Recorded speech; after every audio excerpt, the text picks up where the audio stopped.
Okay, folks. Thank you for being patient with us as ever. I'm actually going to go log out of Facebook a minute because I don't really need to be in there. Let's see if I can find some lo-fi Christmas. No copyright. Let's see. Winter lo-fi holiday mix. That will do just nicely. Mm-hmm. Oh, they've got that commercial from Hilton, from Santa saying, have you got fireplaces at the Hilton? I'm like, okay, consistency. Oh, no. Consistency. I like that. Uh, Well, what's funny is I've been seeing a lot of those Hilton commercials, but with Paris Hilton, obviously, because She's the she's heiress. the heiress, which makes sense. But you know what? It's kind of cute because it's like there was this one commercial where she's telling her dog she can't take them with her because the hotel she checked in won't let her bring her dogs. It's like, that's actually kind of cute. That the Hilton's dog friendly, and so it's like, that's nice. Yes. Right, I'm just going to make sure the volume's not too loud because obviously we have a little bit of an inconsistency on this show when it comes to keeping the volume too high or too low, so we'll just play it by ear. Alright, okay, no one's in the chat at the moment. We do have 2 viewers, and of course we will be having the preview of the season 18 finale of the second anniversary of Sonic the Hedgehog, and because this is what everyone voted for back in the summer. So what do you want as the season 18 season finale? They all voted Sonic. And let's just say, like Back to the Future Part 2 and Superman 2 years ago, this one was a labor of love. I'm gonna leave it at that. I can't believe I'm having to go here again with and I do apologize if I'm having to cough in places, folks, but the strep throat has got me. Same goes for me, unfortunately. Well, it's that time of year, folks, and there's a lot of it going around this time. Yeah, and this is why I wasn't live Tuesday and Wednesday, because I could barely talk without coughing. I mean, I'm still going to be coughing during this, but it's not at the level where I didn't even have a voice. I couldn't even whisper. Yikes. Oh, dear. That's... So, with this article coming up, I'm going to be reading the article, and then I'm going to try and read my response after it, because I'm only going to get a chance to do both of these in one take. So, here goes. And we're having to do this again. Why Back to the Future could benefit from a reboot? So much know already. This supposed untouchable gem is not as sacred as you might think. I beg to differ. It is time to revisit this classic, no it isn't, and see how it could be updated and improved. You cannot improve on perfection, shut your mouth. There are some films that refuse to be remade, updated, or rebooted. See Citizen Kane and Casablanca. Never saw Casablanca, but I understand the cultural impact it's had on cinema. Leave it alone. This is mostly because people feel they are too perfect. However, movies have always been the subject of reboots. Tell us something we don't know. People love to say this is a new phenomenon, but it's been happening for decades. One of the next films on the reboot list should be the classic time-traveling film franchise Back to the Future. No, no, no, and no. The sci-fi movie, written by Robert Zemeckis and Bob Gale, stars Michael J. Fox as Marty McFly, a high school student that goes back in time with the help of scientist Doc Brown, Christopher Lloyd, and a 1981 DeLorean. There is a musical version hitting Broadway next year, but that isn't the same as a new movie. I'll grant them that. Let's explore why it's time to return to the world of car-induced time travel, even if it might take a bit of extra work to make it great. Excuse me? No. There's already a precedent for reboots. Alright, Granted, in the right context and in the right cases, yes. Because if someone say, I want to remake Batman and Robin but do it better, have at it. I want to do Spider-Man 3 better, have at it. I want to do Jurassic Park 3 better. Pfft, good luck! I want to make Superman 4 better. Is that even possible? I want to make Godzilla 1998 better. That's physically impossible. Don't try. I want to make a Hulk Hogan movie better. How? Get rid of Hulk Hogan. Oscar bait! Genius. Genius. Consider A Star Is Born. The most recent version starred Lady Gaga. Now, to be fair, I didn't know that was a reboot. I didn't know that. Was made in 2018. Yeah, it's a... However, it was a remake of a 1976 movie starring Barbara Streisand, and she's been the subject of a few jokes courtesy of Matt Stone and Trey Parker. And that was a remake of a 1954 movie starring Judy Garland, which was a remake of the 1937 movie starring Janie Gaynor. Wow. How many remakes is that? That's at least 3. That's 4 different versions. Each was hugely popular, and each time people said it shouldn't be done. Back to the Future came out in 1985, spawned 2 sequels, and brought us the duo of Michael J. Fox and Christopher Lloyd. These two went on 3 madcap adventures that were essentially the same movie repackaged in 3 different eras. Alright, I'll give them that. Mm-hmm. Therefore, the question is not whether it should be rebooted, but actually what a reboot would look like. Writer and director Zemeckis laid the groundwork, so it is time to thank him and take the necessary steps to develop an updated version. There are elements to keep and update. Like any reboot, there are certain things we need to keep. This means that the plot should remain similar, the tropes should all be there, and certain characters should stick around. For this movie, there are 5 things we need to keep. Time travel, duh, awkward parents, a bully, Doc Brown, and an interesting time travel vehicle. As long as these are kept in place, people may accept it. Let's talk about the vehicle. The DeLorean was cool mostly because it had gull-wing doors.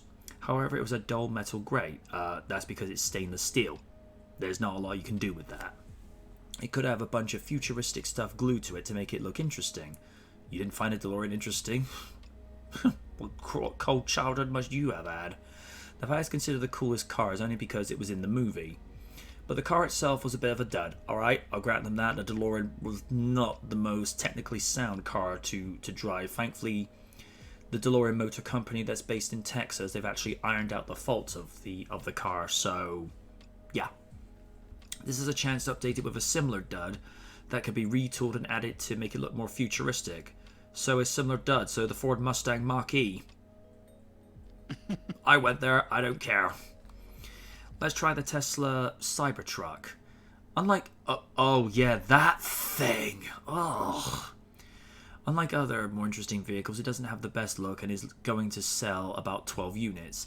That means, much like the DeLorean, it will be a strange collector's item that will make a perfect base for all the fun, superfluous extras that Doc would add. The car will still obviously need a flux capacitor. This was the Y-shaped device that was the key to time travel.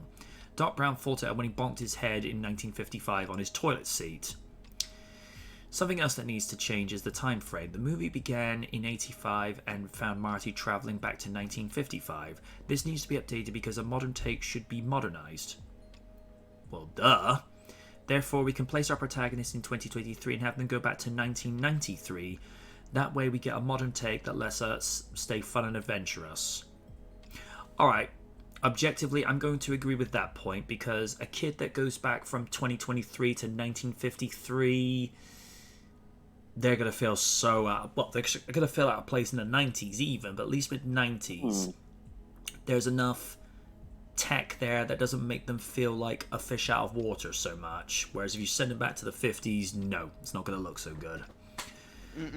What a Back to the Future reboot should look like. Here's what we think a reboot should look like. Teenage African-American twins take their parents' car for a joyride and get in a minor accident. They are punished by helping an older man that their father met who says he's a scientist. When they get there, the crazy scientist tells them that they need their help and that they need this. This scientist is Doc Brown. As they time travel back in time to 1993 in a modified Tesla Cybertruck, they inadvertently stop their parents from meeting, are taken in by their grandmother, become friends with their parents in high school, learn about their culture, and get their parents together. In the end, they find the younger Doc Brown who helps them fix the flux capacitor and sends them home. When they get back, the parents are happy, they're cooler, and life seems that much better. So they are repeating, the aesthetics of the first movie again. Also, why does it have to be twins? Why can't it just still be the one person that goes back? It doesn't have to be twins. I just feel like... I'm still stuck on the African American part. I didn't want to bring that up just in case that was not my place to say. Don't worry. The cast should be a mix of established actors anchoring a cast of younger up-and-comers. Okay, grant them that. Who will carry the film. Examples include Amandla Stenberg, Bodies, Bodies, Bodies, Colston Stewart, Zolo Meriduena, hope I pronounced that right, she's from Cobra Kai, and Sacha Baron Cohen. No, and no. Absolutely not. Of course, there needs to be cameos from Lloyd and Fox and references to the original films. With a strong cast and decent starting point, a reboot of Back to the Future could be a hit. There will always be the die-hard fans who refuse to accept a reboot, especially with colorblind casting. But a new generation deserves their own version of this fan favourite if the director signs off. And he won't. Back to the Future could be the next big reboot that not only brings kids to a new movie, but gives them a reason to reach for the original. And now, my response. Uh-oh. The problem I have with this article and any other subject of remaking this movie is that's why take something that is already perfect and remaking and running the risk of tarnishing the legacy. I have maintained for the better part of 12 years that a movie should only be rebooted if it is one of the following. 1. A comic book character series, because there are multiple stories that can be told. And this partially ties into the first reason as well. If the former was terrible, beyond recognition, and a director with the right vision and script can realize the potential for the story and deliver it the way it was intended. Back to the Future was delivered the way it was intended, if not more so. As Nick Nugent once said, it is the perfect trilogy that should never be messed with. It exists in a world in of itself, as it's always in a time loop. You will never get performances that appeal to audiences of all ages that are able to find something rewarding. And the fact that universities teach classes on Back to the Future, from execution in writing, acting, and the use of effects, just shows the lasting effect this movie has had on cinema and pop culture in general. And all this came from an idea from Bob Gale when he pondered the idea of what if he went to school with his father when he was a teenager. Personally, if I went to school with my father as a teenager, I'd find that kind of awkward. You can have a comic book and a video game series because it's not messing with what's already established. Christopher Lloyd is Doc Brown. No one else can play him. There is only one Marty McFly, and his name is Michael J. Fox, and there ain't nobody who can tell me otherwise. And Hollywood, you already tried to reboot an 80s franchise before, and look what happened. We got Feedbusters, and the whole world told you what the fans thought of that. No one went to see it. And that's why we got the giant apology movie from last year. The movie we should have gotten to begin with. Don't get me wrong. I like the idea of a 2020s kid accidentally going back in time to the 90s, because a 20s kid would be intrigued to see what life was like with VHS tapes, video game cartridges, and Sony Walkmans. But they'd hate the idea of no internet, no cell phones, although they'd be intrigued by the idea of the original idea of social media, talking to people in person and going out and meeting up. Just don't call it Back to the Future. Also, Zemeckis and Gale have said repeatedly, since they own the movie rights, no one can reboot that series whilst they're still alive. Also, while some aspects of a possible reboot intrigue me, some scare me. Like, what if they made it woke? Back to the Future succeeded as a franchise because it was apolitical. It just told a great story that captivated generations of audiences. The moment you bring politics into a story is where the potential lies for it to be ruined. Don't believe me? Feedbusters, Birds of Prey, and the Charlie's Angels reboot no one watched nor asked for. Don't call me Angel. Rated. Ah, shut up. Sonic the Hedgehog. Sonic the Hedgehog succeeded because it told a great story. The original Jurassic Park, while you could make the argument there were maybe some politics in it, it was more to address the potential dangers of resurrecting ancient species onto the planet for the first time in 65 million years, but it did so without insulting its audience. Back to the Future does not require a reboot. The fans don't want it, nor the creators. It is perfect the way it is. Hollywood, if you're that desperate to remake a movie, I have 3 suggestions for you, free of charge, that you can remake and attempt to do better.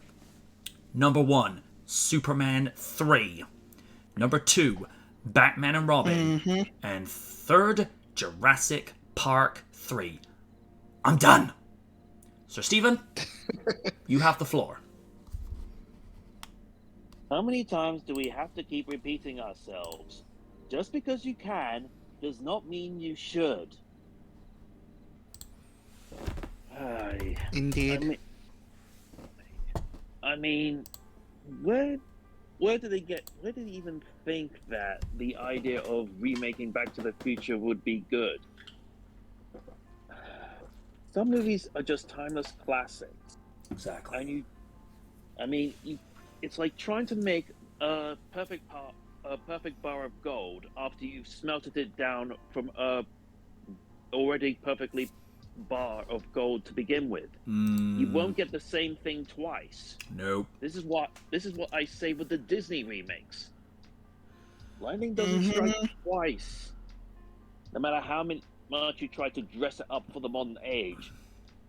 Films become classics because they were made at the time where they were made with love and creative spark. Just remaking something on the basis of wanting money does not mean you'll get success. That's true. Yeah, I can't fault that whatsoever, dude. Until Hollywood understands, then they're never going to learn. I mean, the last decent thing Hollywood put out was Top Gun 2.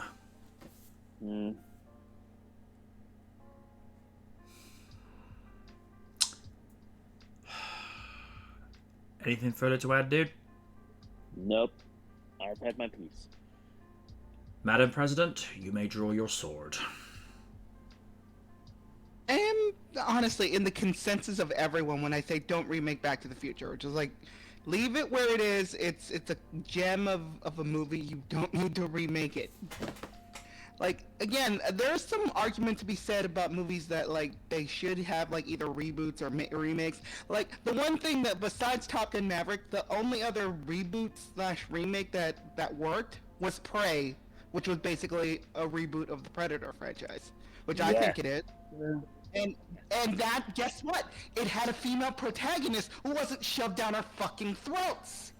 She, like, the character was just...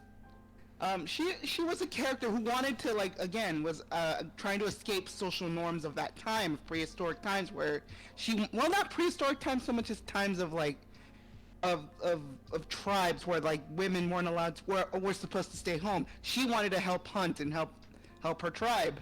And she became, and spoilers for the movie, she became the tribe leader by, guess what? Killing the fucking Predator! That fight was dope as hell, though. Yes, it was. So you can do a good remake, and you can do it without involving woke sensibilities. I'm sick to death of wokeness for to a degree. I mean,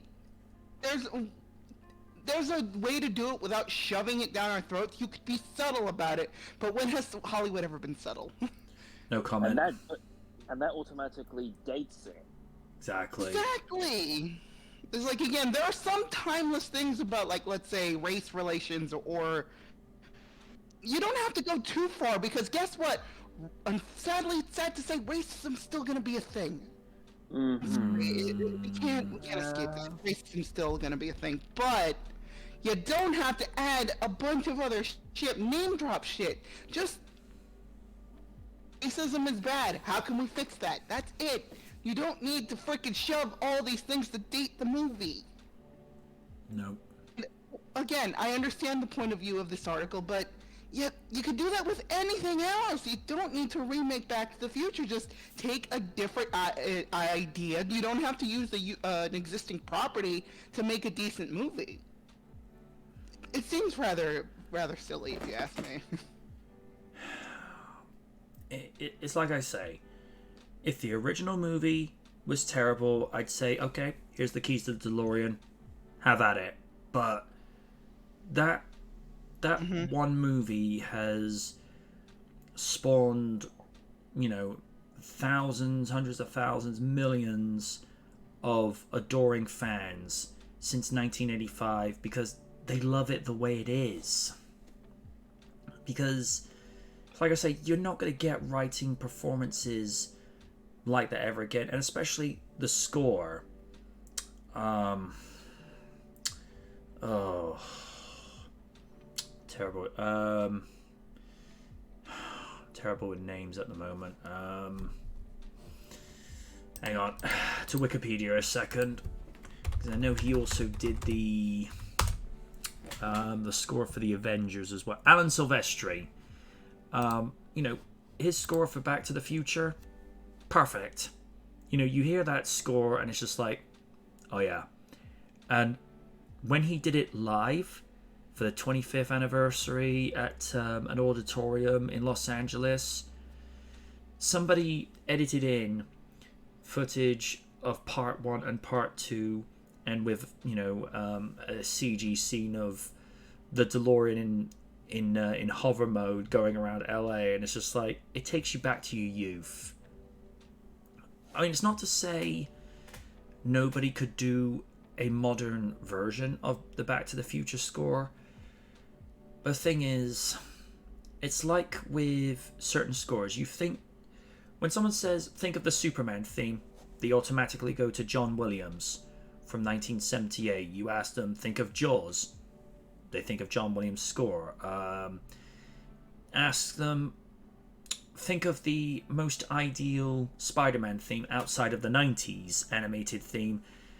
And for all the crap we give Danny Elfman, he did give Spider-Man a decent theme in that trilogy. And it's the same thing with the Danny Elfman score for Batman in Batman and Batman Returns. It's like, it gets you going.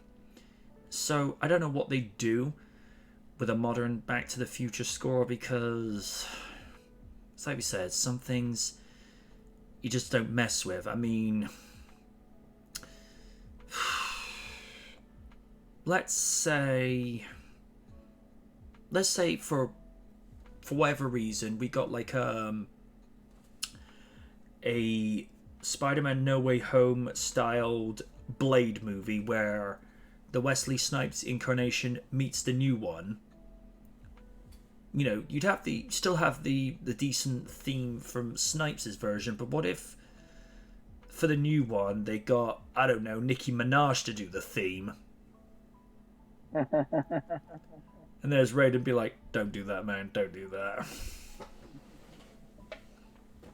And speaking of the Zen Master, your thoughts on the article? Alright, unlike some people, okay. Crazy enough, I do own Back to the Future 3 on VHS, but I never ever watched it. I guess that's my parents' era. But just like Liz, I definitely agree with the consensus that it should never ever be rebooted. If anything, I think it should spawn a spin-off, if you ask me. I don't know, do a set Marty McFly son or daughter, someone's on a DeLorean that's about to be like sold or something like that, get to the future, and it's kind of sort of like the first movie or whatever, but just like you see, the the son or daughter basically interacting with Marty as a kid, I guess. Mm. I don't know. I'm spitballing here, but if anything, I would like to see more iconic movies or whatever just get spin-offs instead of just reboots. Remakes. Yeah. Oh no. I mean, Oh no. I totally agree. Hmm. I don't know. Hollywood's obsession is just like trying to remake films that are actually perfect. It's always going to be their downfall. Mm. Always going to get people say like, okay, what is this? This isn't the movie that I loved or whatever. I don't know, man. It's always shicey when it comes to them. So, and that whole article, it's just so pretentious the way you read it. Like, you saw the movie, you saw all the imperfections or whatever. If it worked for that era, it worked. And that way, people who grow up with the movie can show it to their kids. Their kids can show it to their kids. Exactly. I don't know. It's just always an obsessive nature to remake everything. I think that, and I'm definitely on board with Steve saying I'm kind of annoyed with all these Disney remakes and whatnot, just like messing up the foundation of what made the original film great. I don't know. It's just a massive obsession that needs to be stopped. But we all know Hollywood. We all know these companies are going to do whatever they want to do just to pump out money. It worked last time. You know. I, it's like you said. I don't get it. I don't want to get it. Nope. Absolutely. No, couldn't agree more with that. Right. On to another article now. This is something that I'm not going to show the trailer because, you know, still don't know how Twitch are with certain things. Why the 65 trailer has audiences excited for Adam Driver fighting angry dinosaurs. With sci-fi, action, and a heap of dinosaurs, Adam Driver is stuck 65 million years in the past in 65. Can he survive until rescue arrives? Probably not for 65 million years, because, you know, you're in Earth's past. The first full-length trailer for the Sam Raimi-produced film 65 dropped on Wednesday, and it is every bit as crazy as we thought. The movie, which will be released on May 10, 2023, promises futuristic action in the past. How far? 65 million years. The trailer gives us many answers and leaves us with too many tantalizing questions. The film features Adam Driver as Commander Mills, the hero space pilot. It also features Chloe Coleman as a young girl named Koa. Ariana Greenblatt also stars in an undisclosed role. 65 is written and directed by Scott Beck and Brian Woods, the writers-producers of A Quiet Place. It is co-produced by Bron and Columbia Pictures. This movie will be one of the first large-scale projects Driver has done since his lauded performance in The Last Duel. Yeah, I heard that didn't go well. Crash landing in a new world isn't all it's cracked up to be. The trailer begins with pilot Commander Mills calling it in a mayday because his ship, which is carrying 35 passengers on a long-range exploratory mission, has been hit by a rogue asteroid. We learn that due to the asteroid strike, they have crashed on an unknown world where it appears all but one of the passengers have died. Commander Mills finds the pod containing the body of the young girl Koa's, who seems to still be in stasis. The pod she is in is half sunk in some kind of swamp. As Mills trudges through thigh-deep muck, a spiny serpentine tail emerges and dips behind him. As it begins exploring the world, he describes it as having breathable air. We also see him using a futuristic water bottle to test fluid. We also see a glimpse of futuristic technology that is on board Mills' ship, from futuristic controls to silver grenades, and what looks like to be his primary weapon, a rifle light gun that seems to shoot energy bullets.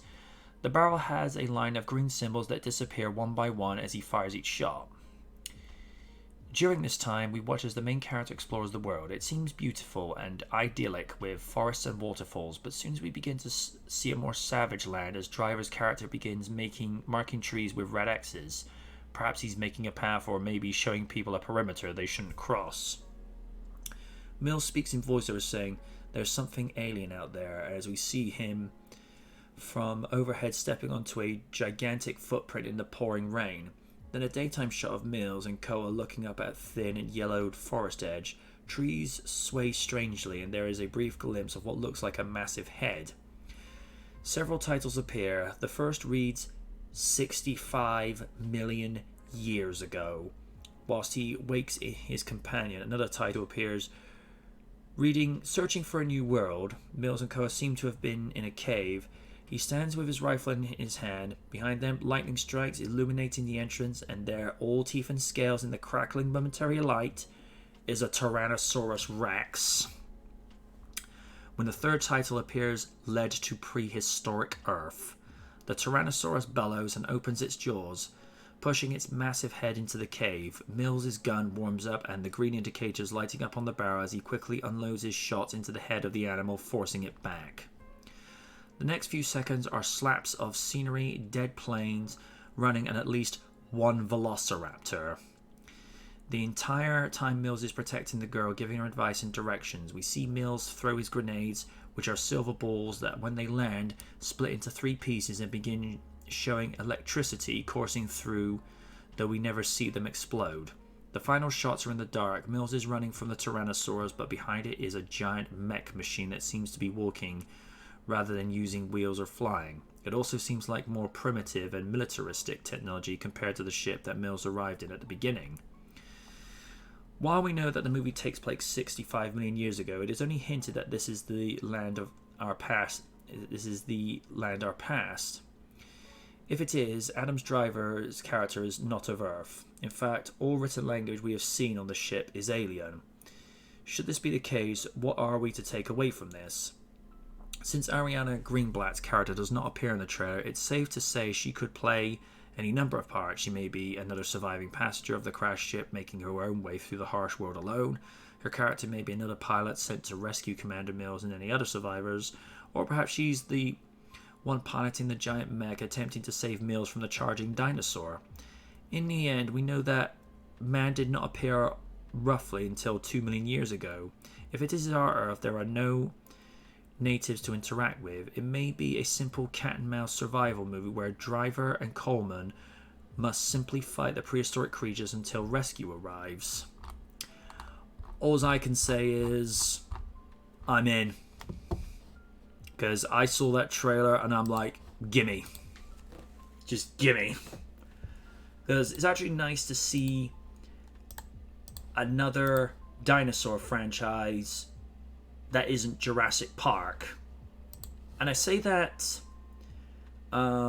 objectively because, well, you know, Jurassic Park has dominated dinosaur movies for the better part of 30 years. It'd actually be nice to see someone else come along and say, I want my shot at this. So, Stephen, your 2 cents. I did end up seeing the trailer the other day. It does get me intrigued on what the story is going to be like, and being a person more interested in the creatures, what the dinosaur designs are going to be like. Are they going to be more scientifically accurate take on them, or is it going to be more or less the Hollywood treatment again? I think you already know the answer to that one.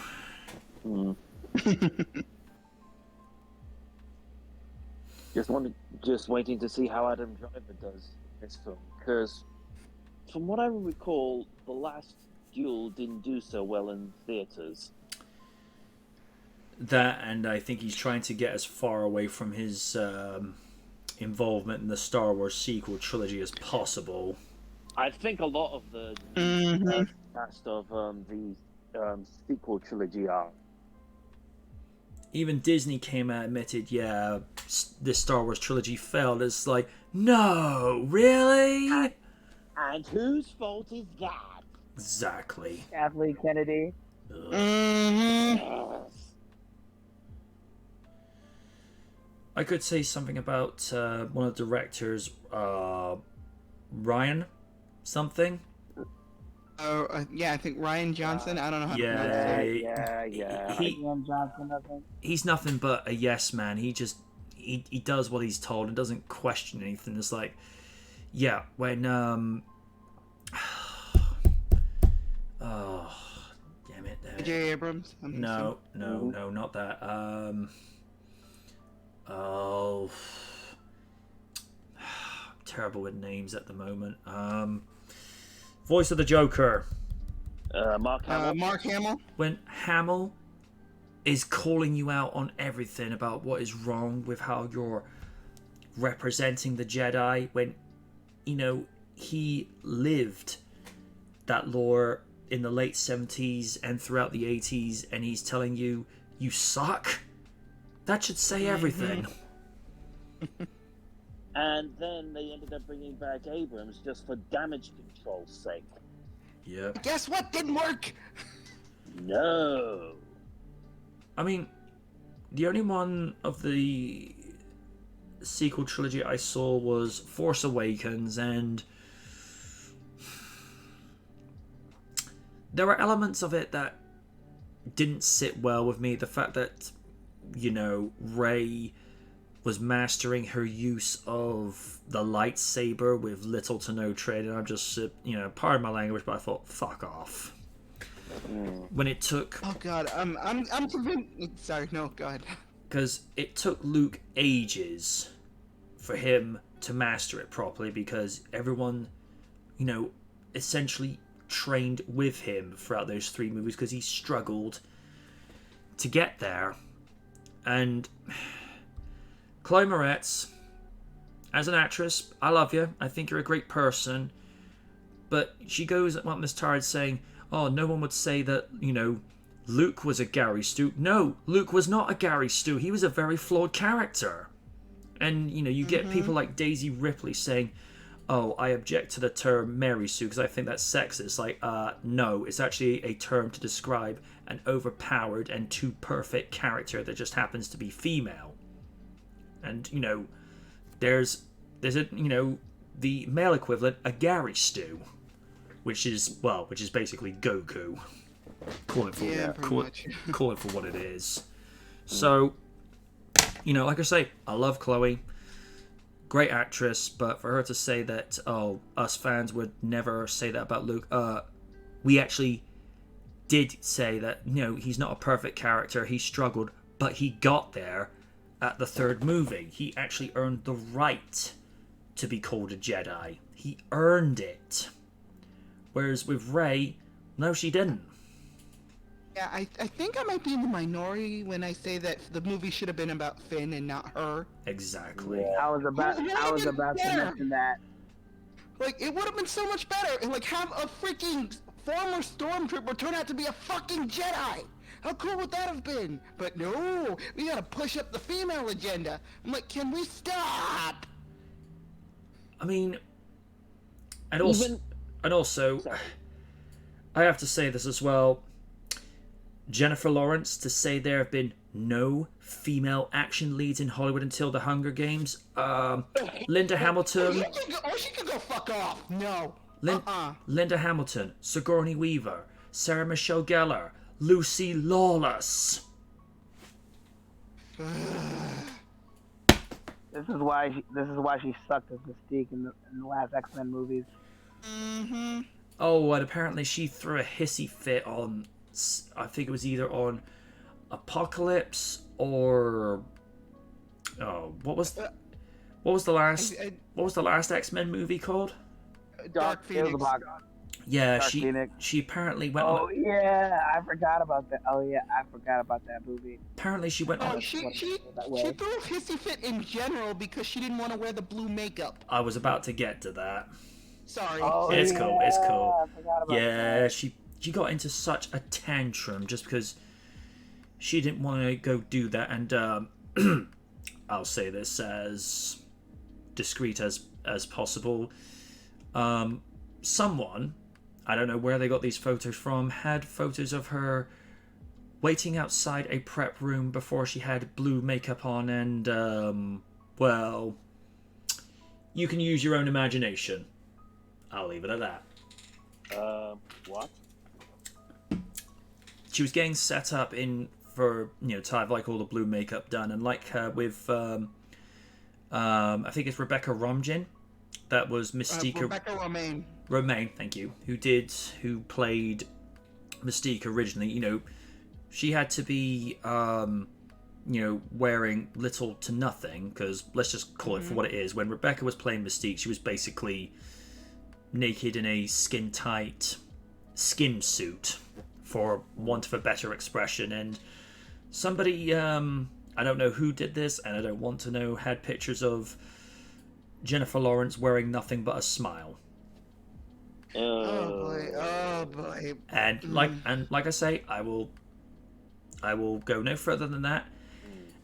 Here's what I will say. Objectively, I'm gonna take my personal feelings out of the equation for the moment.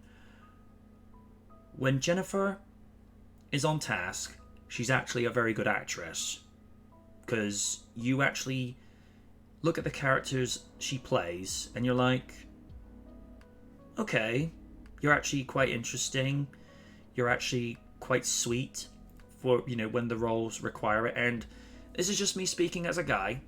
If you take away take her personality out of the equation, Jennifer is actually a very beautiful woman. That's just me. That's just me saying as is, and she's not sore on the eyes. I think I could say that on Twitch and not get into trouble, because you're being honest, but you're being objectively discreet. Leave it at that. But personality-wise, barbed wire. Is all I'm gonna say. It's like they say, a rose is beautiful, but she has thorns. I think she has more thorns than rose petals. Every rose has its thorn. And then he goes on to the. You were thinking it. And there's that bit on The Simpsons where Otto then goes into that bass guitar solo. Oh my god. But yeah, in conclusion, the Hunger Games movies suck. The first one was but the rest of them suck. Yeah. I agree. Although going back to Star Wars for a minute, one thing that really irked me was the treatment that John Boyega had when working on that trilogy. Oh yeah. Oh my god, they did him so fucking dirty. Oh, he had stories to tell. And that's pretty much why he doesn't want to work in mainstream Hollywood anymore. Don't blame him. That's a lot Disney. And the thing is, he had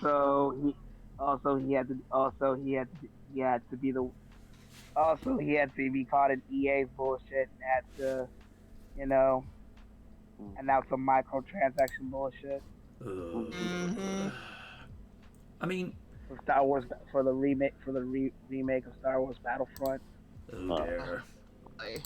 See, thing is, Boyega's actually a very talented. He's actually, from what I've seen of him in interviews, he's actually a very funny guy as well. He can be, can say things that can make you think, but also like, hey, this guy's got a sense of humor. Yeah, and also I think the same can be said for Oscar Isaac, because he's a fantastic actor. If you've seen any of Moon Knight, he proves that he's absolutely fantastic, that he has fucking range. And they did his character dirty in those movies. It's like, they made him look like a complete idiot. It's frustrating. And despite how I feel about the Addams Family movie, he was pretty decent as Gomez. Yeah, I'll give him that.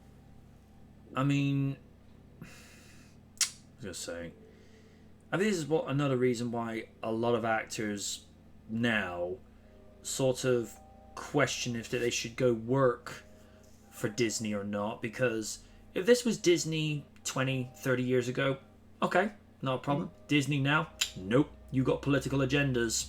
Not happy with that. Yeah. Mhm. I will say about Disney because Thursday was like the anniversary of Beauty and the Beast, and I gotta say they when Disney hits something when it comes to anniversary, they do hit it out the park. And I gotta say, her, the R&B artist, way better bell than Emma Watson. And guess what? She could actually sing.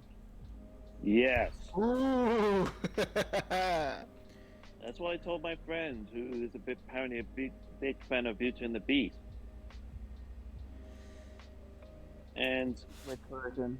I think because I met Jodie Benson and how she says she's supporting Halle Berry on the remake coming out next year. Mm-hmm. Yes. Part of me feels that she's obligated to say it, as she was the original Ariel and one of the main mascots in the Disney Princesses franchises. Funny you mentioned that since Paige O'Hara, the original voice of Belle, did a cameo in that anniversary special, and in a sense, she basically passed the torch to her. Like, hey, you're Belle now. You got this. I think. Then again, I think we've gone way off topic. Yeah. Yeah, we have. Madam President, your thoughts on the 65 trailer? And it looks interesting. I've seen from the bits I've seen. I haven't seen the whole trailer, and it's like, it's an interesting idea. Again, this is what Hollywood needs, a bit more originality. But yeah, we're just getting remakes left and right. Meanwhile, they're doing this, and it's like, I hope it does well. We can, let's say, hey Hollywood, let's have some original ideas for once instead of a fucking bunch of remakes, okay? Okay. But it looks good, and again, I have nothing against Adam Driver, and like the Star Wars movies aside, he's actually a really good actor, so I will give him that. In his other works, he is a fantastic actor, so it's like, I feel like he deserves his due, and he needs to escape Kylo Ren forever and just move on. Like, because again, he's a brilliant actor and he deserves better. Again, the same can be said for a lot of the people in the sequel trilogy. Yeah. I have noticed since the first Sonic movie and Ghostbusters 3, Paramount and Columbia seem to be the places to go at the moment. Oh yeah. Yeah. Well, because they're not pushing agendas. They're just like, let's just tell great stories. This is how it should be. Well, And even in some aside video from- games as well. Sorry to interrupt. Well, except for one. Halo. Sorry, I had something in my throat. But that could have been from the previous establishment of the studio that was doing it there before. Like I say, they started going ahead to please its audience rather than be like, we're going to push an agenda. And it's like, yeah, I'm going to go elsewhere, brah. Sorry. Yeah. I mean,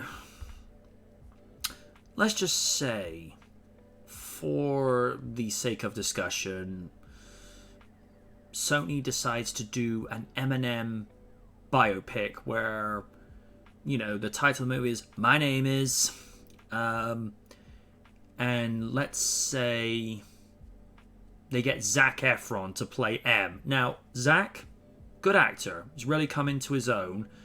But imagine if they say, "Oh, we want you, to be your version of Eminem to be woke." Ray to be like, "Bruh, what the fuck?" M and woke is never be in the same sentence. Nope. That'd be like, I was probably going to say something sacrilegious, but I'm just saying as an example. That'd be like Snoop Dogg turning into a feminist. Oh my god. Not in this universe. This is the darkest timeline. That'd be like, let's think of an example. That'd be like That'd be like, I don't know, Kaiju Noir trying to play Richard from Bottom. Oh, Now, to be fair, Kaiju can do Oh, comedy, thank but Christ. that's too hardcore for him. Which my brother would probably come on and say, "I'm going to be Eddie," and I'm like, "You're Eddie most of the time. What are you talking about?" that's Oh, just- dear Christ. and we do love Random for it. We do. Yeah. Funnily enough, in the Sonic review, if he does eventually see this later, he'll hear this little score pop up, and it'll be my way of saying, "That was for you, dude." Well, Raiden, your thoughts on the 65 trailer, or did you not see it? I did not see it, but from what you read about it, I'm kind of sort of. I don't know, man. Like you said, we do need more original ideas. That's why you have, the John Wick trilogy which it is coming to an end. But hey, I mean, see how successful that franchise is. It gives Hollywood more ideas that are just rehashed, which is not too bad. But sometimes it doesn't end well.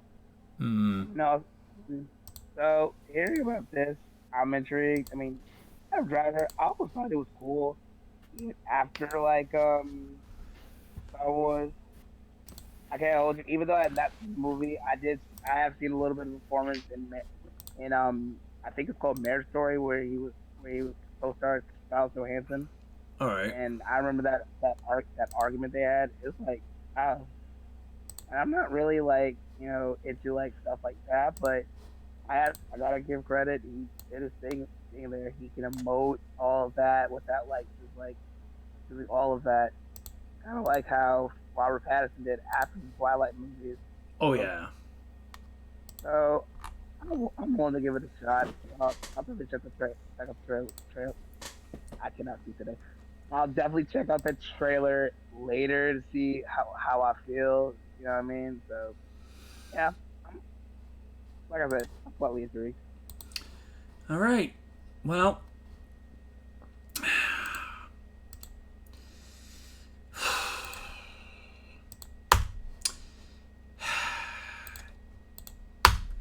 it's time.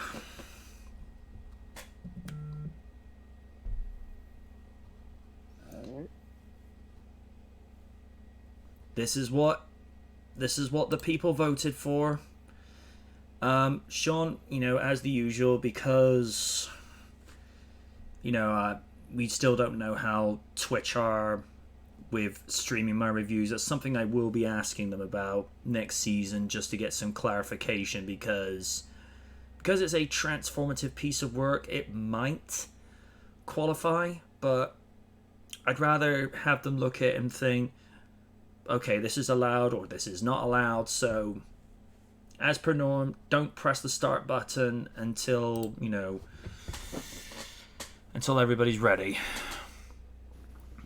Alright, hold up. Alright, I have to load it up real quick. I had to grab my phone first. Sure. Well, I'm at 0. Okay, this should be fun. Okay, I'm at zero as well. Alright, I'm at 0. So am I.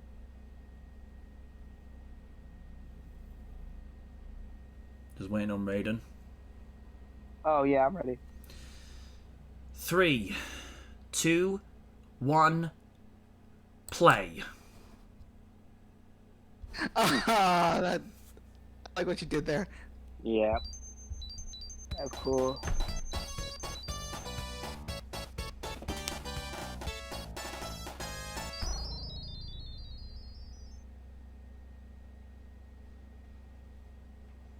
Sonic the Hedgehog, a gaming icon, a legend. Since June 23rd, 1991, the Blue Blur has been introduced to multiple generations of gamers, from the then 16-bit era of the Mega Drive, Genesis in the States, to the 120-bit era with the Dreamcast, and then to being a multi-console star from the Xbox 360, PS3, and the Nintendo GameCube, and to the successors of those respective consoles. He's had 3 comic series from Fleetway Sonic the Comic, to Archie's Sonic the Hedgehog, to now IDW's Sonic the Hedgehog.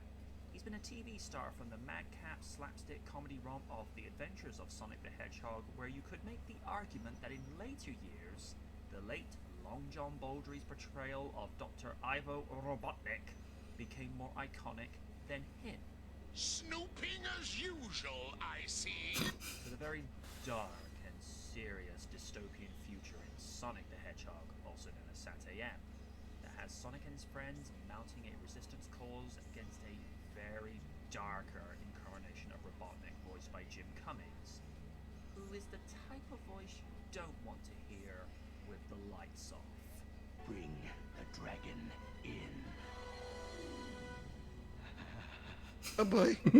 Yeah. was brought in as the heir to the throne of Mobius, voiced by the very talented and versatile Kathy Sose, whom you may remember as Lola Bunny from Space Jam and Phil and Lil from Rugrats, who is adored by the fans who admire her spirit and being a well-rounded character and the subject of many fan art pieces. And then there was Sonic Underground. Okay, folks, Yeah. let's talk about that show. Ever. Oh. Other Sonic series since the 90s, from the very polarizing Sonic X from TMS Animation that was dubbed by 4Kids to mixed reception from fans and critics alike. And despite being a beloved star across multiple medias, he's never had a fully fledged movie. There was the Sonic OVA from ADV Films in 1999, but what people need to remember that this was a 2-episode OVA series from 1995. ADV only consolidated the 2 episodes into a dubbed movie because, presentation-wise, it looked better. There have been ideas and pitches for movies for years, ranging from Sonic coming into the human world from a Sega Saturn, and that would have dated the movie heavily if it had gone into production. Yeah. To 2 pitches for a continuation of the SatAM Archie's continuity that would have either seen Sonic, Sally, and others fleeing into space after Mobius's destruction in Sonic Armageddon, to a 3-hour SatAM origin treatment akin to that of Lord of the Rings. There have been multiple movie adaptations of video game franchises for years, from 1993 Super Mario Bros. To Tomb Raider, House of Dead, Blood Rain, and the very much maligned Resident Evil series, to most recently with the Detective Pikachu movie. I suppose it was a matter of timing for not only technology to catch up with being able to represent Sonic the way we wanted to see him, and to come up with the right story. Meow? Houston, Yeah. we have a problem. Dear God. Looking back on the original trailer, I can see what the producers Houston, we have a problem. have been look more realistic Yeah. Oh, God, no. in a live-action setting, Kill it as with the fire. Mumbai Lots of physically fire. just never work in a real-world setting. Also, the choice of Coolio's Gangster's Paradise seems such a bizarre one. Sure, the song is great for an action setting, but is it Sonic? Double Toasted's Corey Coleman doesn't seem to think so. Sonic is the last thing. The complete last thing. Corey went in on this. You never in a million years, if I say gangster to you, what's gangster? We'll be dead before we ever get to Sonic. Wait, I know. Sonic. Ah, you got it. And then I'm gonna kill you.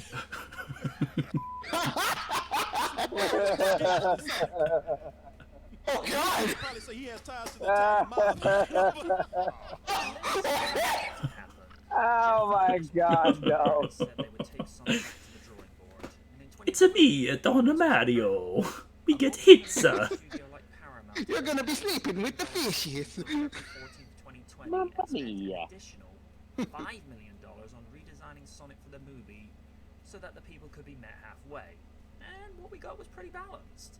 There was still a sense of realism. See, much better. That is much better. Two eyes, but now he had a small portion of white fur between the base of his eyes that would be a link to his iconic design and keeping the fans happy. And with that fan base, that's a tall order. No And comment. as a nice bonus, they didn't need to do any reshoots. They just edited in the new design to what was already filmed. So after 2 years since his cinematic debut, how does it hold up? Well, let's grab the time stones as we revisit Sonic the Hedgehog.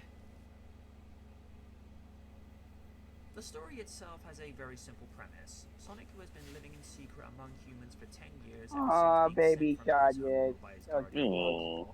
has had to leave again due to the EMP he caused at the baseball grounds that was detected by the government, and this is where we're introduced to Dr. Robotnik on the big screen, played by the legendary and energetic comic actor Jim Carrey. Sonic was supposed to go to a mushroom planet in order to prevent being discovered by the wrong hands that would likely use his powers for unsavory purposes, is inadvertently halted due to Tom Wachowski shooting him with a tranquilizer that was intended for a bear. Now, a lot of fans and critics have criticized the story for going with a road trip format for Sonic to retrieve his rings that have the power of interdimensional travel. I get that point, that the majority of the plot is focused on the road trip with Sonic and Tom, but keep in mind that Jeff Fowler was working with a tight budget. Sonic has to be one of the main central characters, and you wouldn't have much of a movie if it ended with Sonic just racing to San Francisco by himself when he didn't know where it was. The heart of the movie is the bonding between Sonic and Tom, where they start out at odds with each other and slowly develop this kingship between them that further develops into a surrogate father-son situation in which Tom looks out for Sonic. We don't get to see Sonic use too much of his powers and his capabilities, but what we have to keep in mind is that this is supposed to be an origin story and Sonic is only just starting to tap into his potential. So, naturally, he won't know his own strengths nor his speed at this point. He knows he can run fast, but how fast he can run is another story. Unsurprisingly, it's the material for Robotnik that steals the show for the movie, as the way Carrey acts out is what is basically Ace Ventura as Robotnik. Pretty much. Whether it's in the Yeah. he's dancing to his holographic projector screen to him piloting his tank remotely. No, but thank you for asking. Do you have your child in that bag? No. I mean, yes, it's a child, but it's not mine. Oh my god! Oh. No! Yeah. Given the age we live in now, that joke is really appropriate. Had Thomas said he'd left I like his what you- phone on speaker mode in the bag, then that That was pretty good. probably had as much comedic value, but it would have been less jarring and awkward. Yeah, it's no good. With a sharp eye for detail, you will be able to spot multiple Easter eggs from most and all things Sonic over the course of his 30-year existence. From the Green Hills Town sign, which is a nod to the first zone dating back to 1991, had the sign population said 1,991 and not 1,981, then that would have had the reference complete. To the map of South Island from the Game Gear version of Sonic 1 with the Chaos Emerald on it, the emblem crest on Sonic's headband, Hilltop Zone on the table tennis table, to Chili Dogs as a nod to the early 90s cartoon where his fave snack was said item, and Gotta Go Fast as a nod to Sonic X, and Sonic, the really No! No! instrument. On the one hand, let's just be grateful that it wasn't Sonichu. The difference No! Oh, dear Christ. at the end of the movie, to Sonic having a racing car bed, which is a nod to the Archie comics, Ozzy being a nod Nice. to both Archie's and the pilot episode to Sat AM, the slide move from Aww. the dancers, and to his Smash Bros pose in the final battle with Robotnik in his Egomatic. I like the other important message that this taught about family and friendship, especially the way Tom and Maddie effectively adopted Sonic. I did as like a that teenage moment. son. I would say the only trivial complaint I have about the movie is that it could have gone on for another 10 minutes, just to let some sequences breathe a little more, and maybe have some bonding between Sonic and Maddie. Granted, we would get that in the sequel, but that's for another time. In short, I think this is probably one of the first movies to break the cycle of poor video game movie adaptations. The fact that the writers and the director himself were big fans of Sonic growing up and went to painstaking lengths to redesign the character after the initial design was revealed in summer 2019 to ending up with a wholesome family story that moved fans of all ages is how you do a video game movie origin story well. And the fact that at the ending we got a mid-credit scene where Tails enters the story setting up the sequel just left fans in awe and elation, knowing that more of the lore would be explored. The law. When you consider that Sonic has been voiced by many voice actors over the course of 29 years when this movie came out, Schwartz had a lot to live up to. Oh yeah. From Ryan Drummer to Jason Griffith to the current official voice actor in Roger Craig Smith to the OG himself, Jaleel White, who is considered by many to be the quintessential voice of the Hedgehog. What I like about Ben's performance is that he doesn't even try to mimic his predecessors in any way. Instead, he just uses a slightly higher pitch of Sonic if the character were in his early teens, which by the way he behaves in this would suggest that Sonic is either 13 or 14. In most iterations, Sonic is depicted as being anywhere from 15 to 17, depending on what continuity you follow. There are times where Sonic comes across as annoying, but what people forget about adolescence is that when kids are slowly transitioning to being adults and don't really know who they are completely, and are discovering themselves as they go. And I think Ben's portrayal does a more than decent job of an inexperienced Sonic at the beginning of his journey into becoming the character we all know and love today. It's interesting for once to see a human friend of a video Hard to game think this character could have been not Chris be Evans. or a late teen character. Wow, really? Yep. I did not know. Figure in Tom that Sonic idolizes, referring to him as the Donut Lord. Don't get me wrong, the games did good, but I love seeing Sonic hanging out with Captain America. Yeah, that was really Tom cool. is exactly what Sonic needed as someone to not only be a friend, but someone that would be the role model that he never had. Who would have thought they would be playing the arch Notice the theme? that we would see a resurgence of 90s That was for my brother. back to his Ace Ventura energy. Ooh, look what came out of my egg sack. Okay, Robotnik, Oh! I think I speak for What? everyone when I say, ew. This is the Jim Carrey we all love and remember from The Mask and Ace Ventura, with this wild and untamable, eccentric Hey, attitude Rexy. that made you wonder what he would say next. To see him act over the top as Robotnik in a way we had never seen him portrayed before was very refreshing. Also, the song that he dances to the VR background in his semi by the Poppy family, Where Evil Grows, more than likely became well known to this generation. Tika is How just you a delight to doing? watch as Maddie. She comes across as supportive and sweet. She has great chemistry with James Marsden and is just a wonderfully light and bubbly figure. Honestly, this man is criminally underused in this movie when you consider Bruce the Banner time himself. he's been voicing Bruce Banner in the Okay, No yeah, way. series. That I did not know. Dum Dum Dugan in 2011's Captain America: The First Avenger. Gary Chalk, who had voiced Grounder in The Adventures of Sonic the Hedgehog and Yep. Dr. Robotnik in Sonic Underground. Friends with him on Cameo as the Facebook. US Navy Chief of Staff. Come on. Yay. Colleen is the only artist to reprise her role from the video game series. Tails appears in a mid-credit scene looking for Sonic, and she's just as decent as before. Gotta go fast. Ah!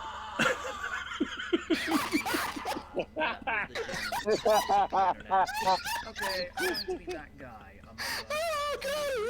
Why? No, no, I don't want to see. We're going Ah. for making plausible in a real-world setting. It makes sense for him to have two eyes as opposed to his classic mono eye design. Now, as a stylized animation design, it works because in an animated setting, you can have a suspension of disbelief and remind yourself that It's probably one of the few times where he'd be like, you know what, dude, I'm okay with you using my clip like that. Took to Twitter and said, "I hear you loud and clear, we're going to fix Sonic." And then, a few months later, we see this design where it's basically meeting people halfway. He still has two separate eyes, but it's met with a patch of white fur at the base, so it's looking like it's his classic mono eye design. The VFX for Sonic hold up for the most part, except for when Tom is carrying him out in his arms, where he looks like he's partially floating as the green Yeah. James Marsden was holding him. That looks a little weird. Yeah. It does look weird a little bit. Description. And it has to be said, for a movie that was made for around $80 to $95 million, you wouldn't know.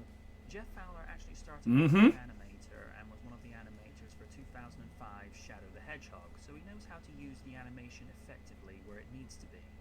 Now, it's not to say that we were expecting mind-blowing visual effects. That still doesn't excuse how bad that game was. No. Oh my god. At least- I never played the game, but those two paths. Oh my lord. Hey, just be grateful for one thing. At least it wasn't Sonic 360. That's true. That's fair. That is fair. Or Sonic Boom. CG animation for Ugh. Sonic 4. Most notably, Sonic Unleashed, Which Sonic one? Colors, and the 20th anniversary Rise The of first Lyric? one. Sonic Yeah. Generations. Tyson Hess, who has been a part of a lot of Sonic media, from Sonic's design in the IDW comic book series to Sonic Mania Adventures, was brought on to redesign Sonic to where he'd resemble his more familiar video game design and less human features. It should be noted that Hess started out as a fan-based Sonic comic artist. He still has his DeviantArt page. Styled Sonic comics. Nice. It just shows you Oh, that cool. passion Never forget and where- hobby never can forget where lead you come from. somewhere. Just like Primal Warrior Draco Wazoo, which you can find on Amazon and Comics Ah. you can get as and for your Shameless, Kindle. shameless plug. Written from the creative mind that is the esteemed Andres Perez. I've heard that name before. The green screen is done more than competently, and again, this goes back to my argument of that if you shop around, you can find the equipment and quality at a fraction of the price. Or you run the risk of ending up with dumpster fire articles like this. The rest of the VFX are done. Oh, no. Robotic drones react to their environments, the vapors they give off when you see one. Thanks, Bulma. On the ground.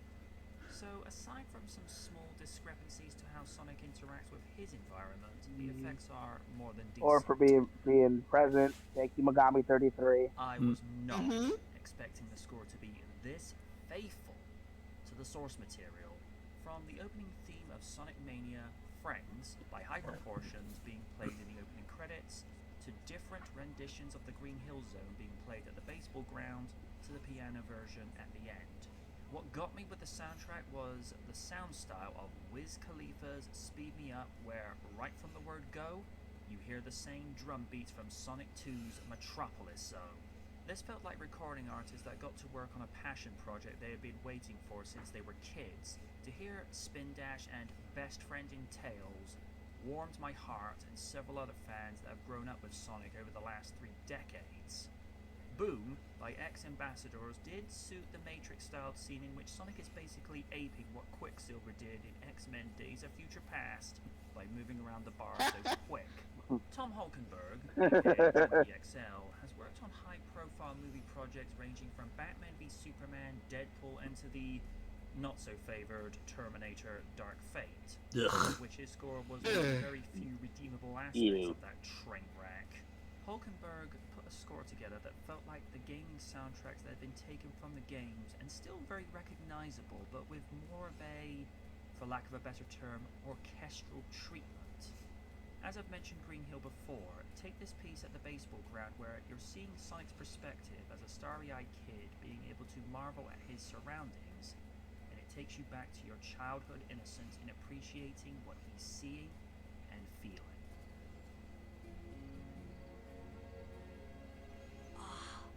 So cool. In that same scene, he does something equally powerful. The tone of the score shifts when the realization hits Sonic that he is truly alone with no one to go to, and the score reflects this from going silent to this sad piece, which then transforms into frustration and fear as he races around the field.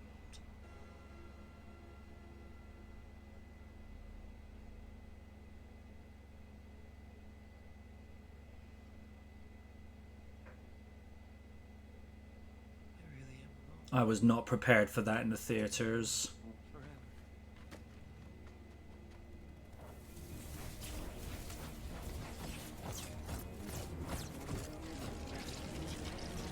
The last piece before going to the end credits was so wholesome and heartwarming, with the music reflecting Sonic's overwhelming elation at being given a room as the contents of his cave had been transferred to the Wachowski's attic, giving this warm family moment. The score was better than I dared imagine. As a fan, I can honestly say that no one could have done it better. Sonic the Hedgehog grossed a worldwide profit of $320 million against a budget of $85 to $90 million. Now, after only 2 years, that take-home profit would be worth $347.1 million. It was the 6th highest-grossing film of 2020 and the highest-grossing superhero film of the year, ending Marvel Studios' decade-long run of having the highest-grossing film of the genre. It went on to top the box office with a $58 million debut over the 3-day weekend and $70 million over the 4, breaking Detective Pikachu's record for the biggest opening weekend by a video game-based film. It was also the 4th best President's Day holiday weekend, and Jim Carrey's second biggest opening weekend behind Bruce Almighty. The film was released in Japan on June 26, 2020, after being postponed from a previous March release due to the COVID-19 pandemic, and debuted at number 6 that weekend. In China, the release was also postponed due to the pandemic, eventually receiving a July 31 date and underperforming at the Chinese box office due to new pandemic-related theater policies there. So, it's fair to presume had the world event not hit, Sonic would have taken more money at the box office. Damie Lee of The Verge gave the film a positive review, praising the nostalgic elements seen in the film, writing that it shines when it remembers it's based on a video game, and there's some genuinely fun stuff, like when Sonic uses his time-stopping powers, or Robotnik's elaborate evil plotting montage that makes you wonder why more movies don't feature bad guys with choreographed dance sequences. Carrey plays up Robotnik as the cartoon villain he is, and it's a true delight to watch him in his element. The movie was also released onto DVD, Blu-ray, and 4K somewhat earlier than expected as a means of a distraction, so that Sonic could help people take their minds off of world events. Sonic the Hedgehog 2 followed into theaters in spring 2022, expanding on the lore of the character, now bringing in the Master Emerald and the cinematic debuts of Miles Tails Prower, Knuckles the Echidna, and the first ever live-action appearance of Super Sonic. And in February 2022, a third movie was confirmed to be in development, with the biggest indication of the arrival of Shadow the Hedgehog, effectively signaling the adaptation, or at least major elements, of 2001's Sonic Adventure 2. Small favor, Jeff Fowler. If you bring in Amy Rose, please, not the Yondair version. Please, no. You don't need to see that on the big Anything screen. but that. That's nightmare fuel just thinking about it. Now I'm picturing Amy Rose as Ms. Nagatoro. No! Ah! Oh, what the fuck? Oh, God. No. No. No. Stop that. Then I know. Stop that right now. Leave it alone. The movie has been enjoyed on DVD, Blu-ray, and 4K. I'm MJ Knight, and we went up, over, and gone for Sonic the Hedgehog.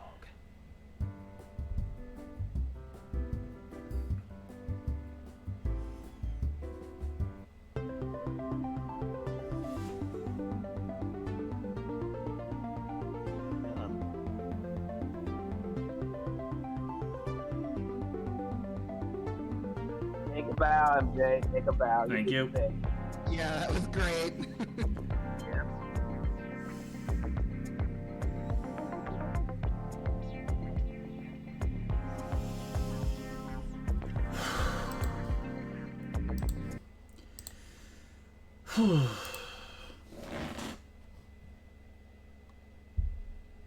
Oh, Sean makes a good point. The music used for Crazy Taxi would have been better used for the first trailer. Yeah, I'll go with that. But Using Supersonic was ingenious, though.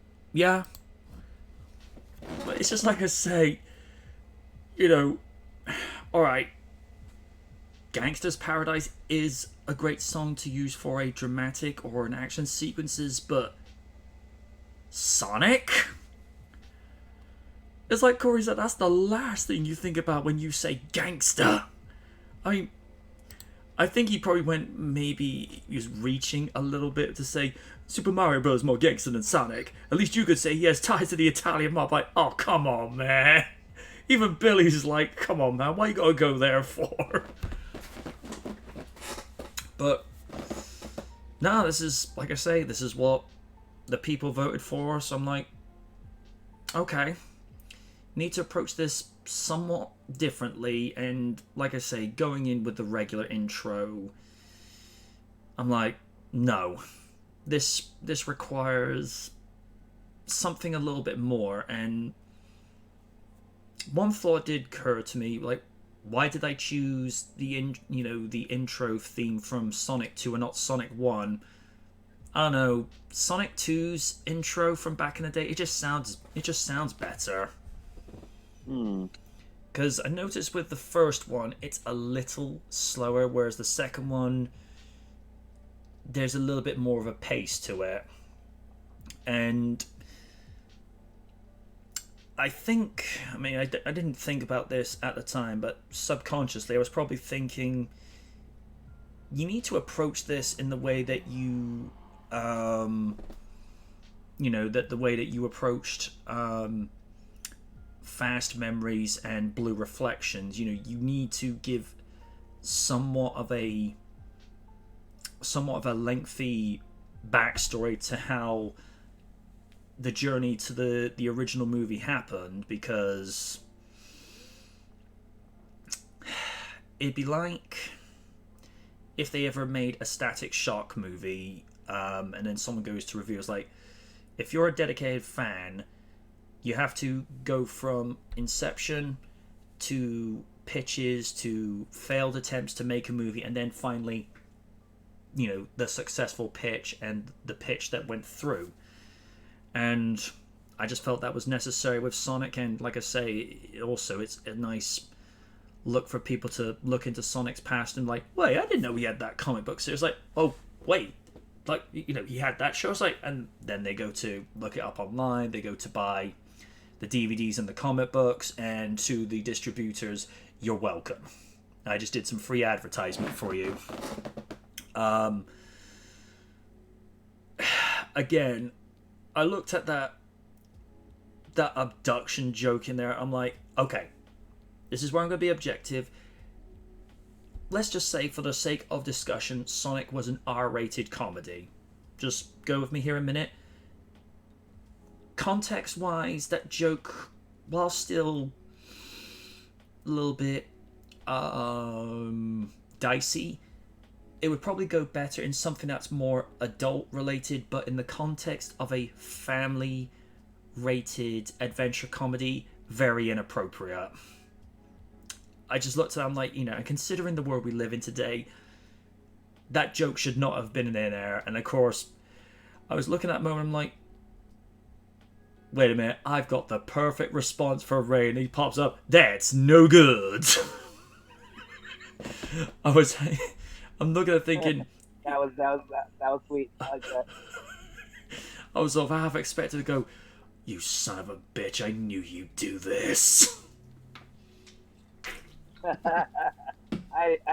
No, dead ass. I didn't expect that at all. I mean, I think you mentioned it once, and I was like, okay. Like, I didn't believe. It was like, okay, let's see how it goes. And then when it happened, I was like, I was surprised, bro. I was like, okay, that was pretty cool. Yeah, it was like I say, Jim Cummings when he goes into that sinister laugh, I'm just imagining Lids, I need an adult. Because that's not a voice you listen to with the lights off. No. That'd be like Oni when he's quietly laughing to himself, like, honey, I'm gonna turn the lights on. Why? You're making me uncomfortable. You're freaking me out. I'm sleeping on the couch. Oh, don't worry, Lydia. I've left one of my game controllers by the couch. You can play a game with that. Oh, really? That's nice. Thank you. You're welcome. Why, thank you. I'm gonna be over here. Good day. You get to play Oni.exe on the PS5. No. Oh, no. Oh, Christ. Oh, dear God. Watch me as I do a reaction. Watch me as I do a reaction video to TNA Victory Road 2011. Oh God. Oh, no. This is bullshit. I agree. Oh, appreciate the comment there, dude. Appreciate the comment. Oh, of course. That's the truth. But yeah, I think if Kaiju was in this, he'd probably look at this and say, this is on par with what you did with Jurassic Park. Made it almost like a documentary, in a way. I don't think my voice was as fast-paced as I would have been in previous ones, but I think sometimes, and this is just me looking at this from my perspective, when there's a lot of lengthy dialogue you need to get through, sometimes you need to pace yourself a little bit. I could be wrong, and with me that wouldn't be the first time, but it's neither here nor there. I just look at this as, like I say, almost like a passion project, because Sonic, Sonic was one of my favorites growing up, still is, and just tried to tell it as objectively as I could, because it's not a perfect movie. There are flaws, as we saw with the visual effects, where Tom is carrying him out. It's like, he doesn't look like he's completely in your arms there. Not really. Yeah, that shit looked weird. It might have been to do with the fact that where they had to redesign the character, it may have just been the way things were done. And the fact that Paramount had to spend an additional $5 million just to readjust it. Because I noticed in the sequel, the visual effects were much more in sync with the live actors. So it might be that. I don't know.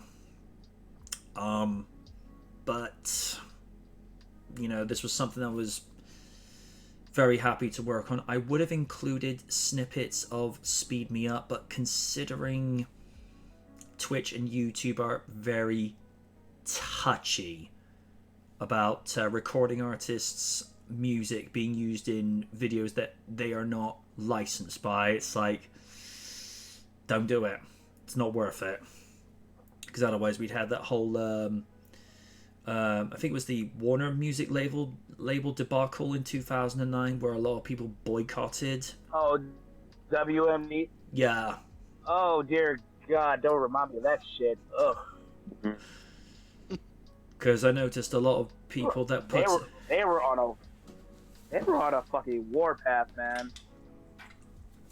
Because I noticed a lot of people back in the day were doing music videos to Linkin Park's What I've Done, and when I've gone to revisit the music videos since, YouTube have muted the music, and I'm like, okay, I see what's happened here.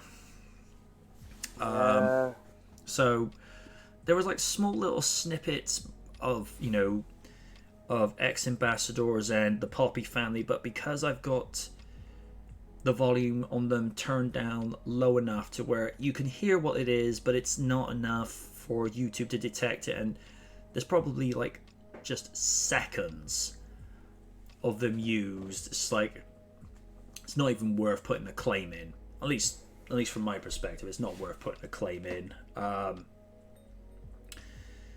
yeah, it took me about 3 to 4 different renders, only because on one of them, whether I just had not aligned Jalil's sound clip properly, or just the way it was too slow or too fast, I would go really, and it's like it could have come in at a second, half a second earlier, just for the comedic effect and what have you, and Bulma's timing with "kill it with fire." It's just like, yeah, well, no one likes that movie. No. Because I just looked at that. Originally, I would have actually had 2 cameos for you originally, Liz. One was the "I need an adult," and then it would have been responding to Bulma's with "what she said." But it gets a little bit excessive if everyone starts having multiple cameos in the reviews. So it's just like, nah, I'll just have Steve say, yeah, what she said, because like I said, the chroma keying work for Thunderbirds was terrible. Yeah. Yeah. This would have been part of Carry to December, because before getting behind on everything. I had The Mask and Ace Ventura planned to do for this month, but I'll probably save that for this time next year because, well, having sleep deprivation and various other things go on, it's like never stretch yourself too thin. I'll leave it at that. As per norm, Steve, thoughts on the movie? What did you think of it when it came out? What are your thoughts now, and thoughts on the review? Well, needless to say, I loved the film when it came out. Just wish the experience I saw it in did not have a few people that kept talking over the film. Oh, don't hate people like that. And the thing was, it was a VIP showing as well, because I decided to go to the VIP kind of lounge in the Cineworld that they have here where I locally live. Hmm. And it got to one point where one person was yawning when it was supposed to be a serious moment, and at that point I had enough and I went, shh. Just because I had put up with it long enough. No, I don't blame you, man. It's as for the review, very top notch. I loved how much once again you were able to inject little bits of humor here and there. And props to Win for the voiceovers. That idea, I think, came about because I got the initial draft finished, but then I thought, what if they bring in Amy Rose? And I'd seen a couple of clips of Don't Mess with Ms. Nagatoro, and I'm like, this is so much like, you know, the implied Sonic and Yandere Amy pairing. I'm like, I've got an idea for Win. I told her my idea and the lines for her to say, and she's like, gimme. I love playing these type of roles. I'm like, okay, that's kind of disturbing, but okay, I'm glad you're able to do it. Yeah, it's just, it's frightening how much she gets into character, especially the image you see on screen. I had to actually zoom in because Amy in that picture is actually holding a knife. Oh dear God. And not something we could show. No. Give me 2 moments. You'll see why, in particular, I had to zoom in so far because I'm pretty sure YouTube and Twitch would have been like, "Nah, man, you can't show this."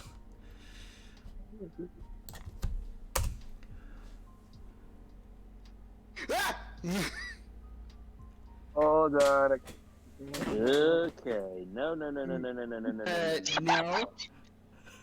Kill it with fire. No. Not kill it with fire. I won't do it. Tactical nuke incoming. Yeah, that's why I had to zoom in so close.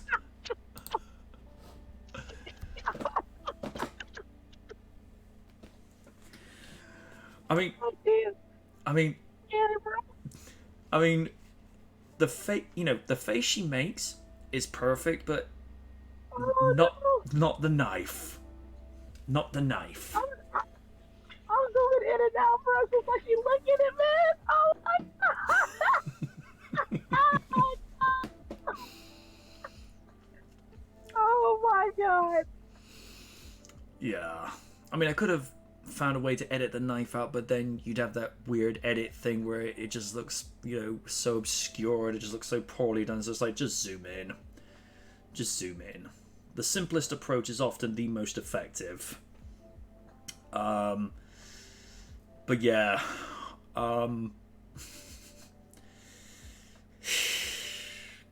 That's why I gave props, Ed. Normally, I know Oni doesn't approve of when he's referenced or lampooned. I think in this one exception, he'll look at it and go, you know what, I'm going to allow this because that original design, I think everyone would have yelled at that. And Liz will probably agree. Yeah. I did enjoy the review, and I think Oni will appreciate the clip, how you use that clip. Usually he regrets that. That's become a meme for him, and it works, and it was used properly, and I did enjoy that. I did enjoy a lot of this review. You did make a lot of good points, and there were plenty of surprises besides Oni's cameo. The fact that I wasn't featured as much is fine, because I'm glad that Oni got him, basically took my spot, which is fine. I'm absolutely okay with that. I'm not guaranteed a cameo every one again in your review, so that's also fine. But yeah, I was surprised, and I was definitely surprised by how horrifyingly adorable Wynn can be. Because I played D&D with this girl, and she definitely gets into character. I will admit that, because Jesus Christ! All in all, it was a great review, and I did enjoy it. You did a good job. Appreciate that. And to the Cyber Raiden, same questions. I gotta say, man, this was your passion project, and I gotta say, I think you hit it right out of the park. From just the way you focus on every detail from the history of Sonic to games, comics, and movies. It's like, I don't know, man. You just led up to everything. I think that's what a great narrator does. You just get the story flowing, and cameos are great. Like I said, I was kind of caught off guard with the whole Jaleel White thing, but I'm glad you did it. It did pop me. The way you basically talked about music, how it can turn great, it can turn sad, it can turn triumphant. I don't know, stuff like that. I really like the detail of it. You know what I mean? So pat yourself on the back on that one. Movie itself, I've said multiple times, I'm not the biggest Sonic guy, but I don't know, man. I might get hate for this, or Sonic fans, even though they're crazy yourself. No I kind of prefer the movies, the two movies over the main story, because I feel like they tell a better story. Like, I don't know what it is, man. I just want to see more of what these movies can do, because I don't know. I'm hooked. Like I said, you real great. So, like I said, pat yourself on the back. You did great. Thank you. I was surprised that no one mentioned anything when I said, and to keep that fan base happy, that's a tall order. It's just like, not touching that. It's like, no. Well, they can get so split down the middle where they complain one group of aspects are not in the games, and they bring that aspect in. Oh, this was better without those aspects in. You take them out, and it's just like, make up your own damn minds, will ya? Because after a while, it just gets old. Well, you could say that about most franchises in general.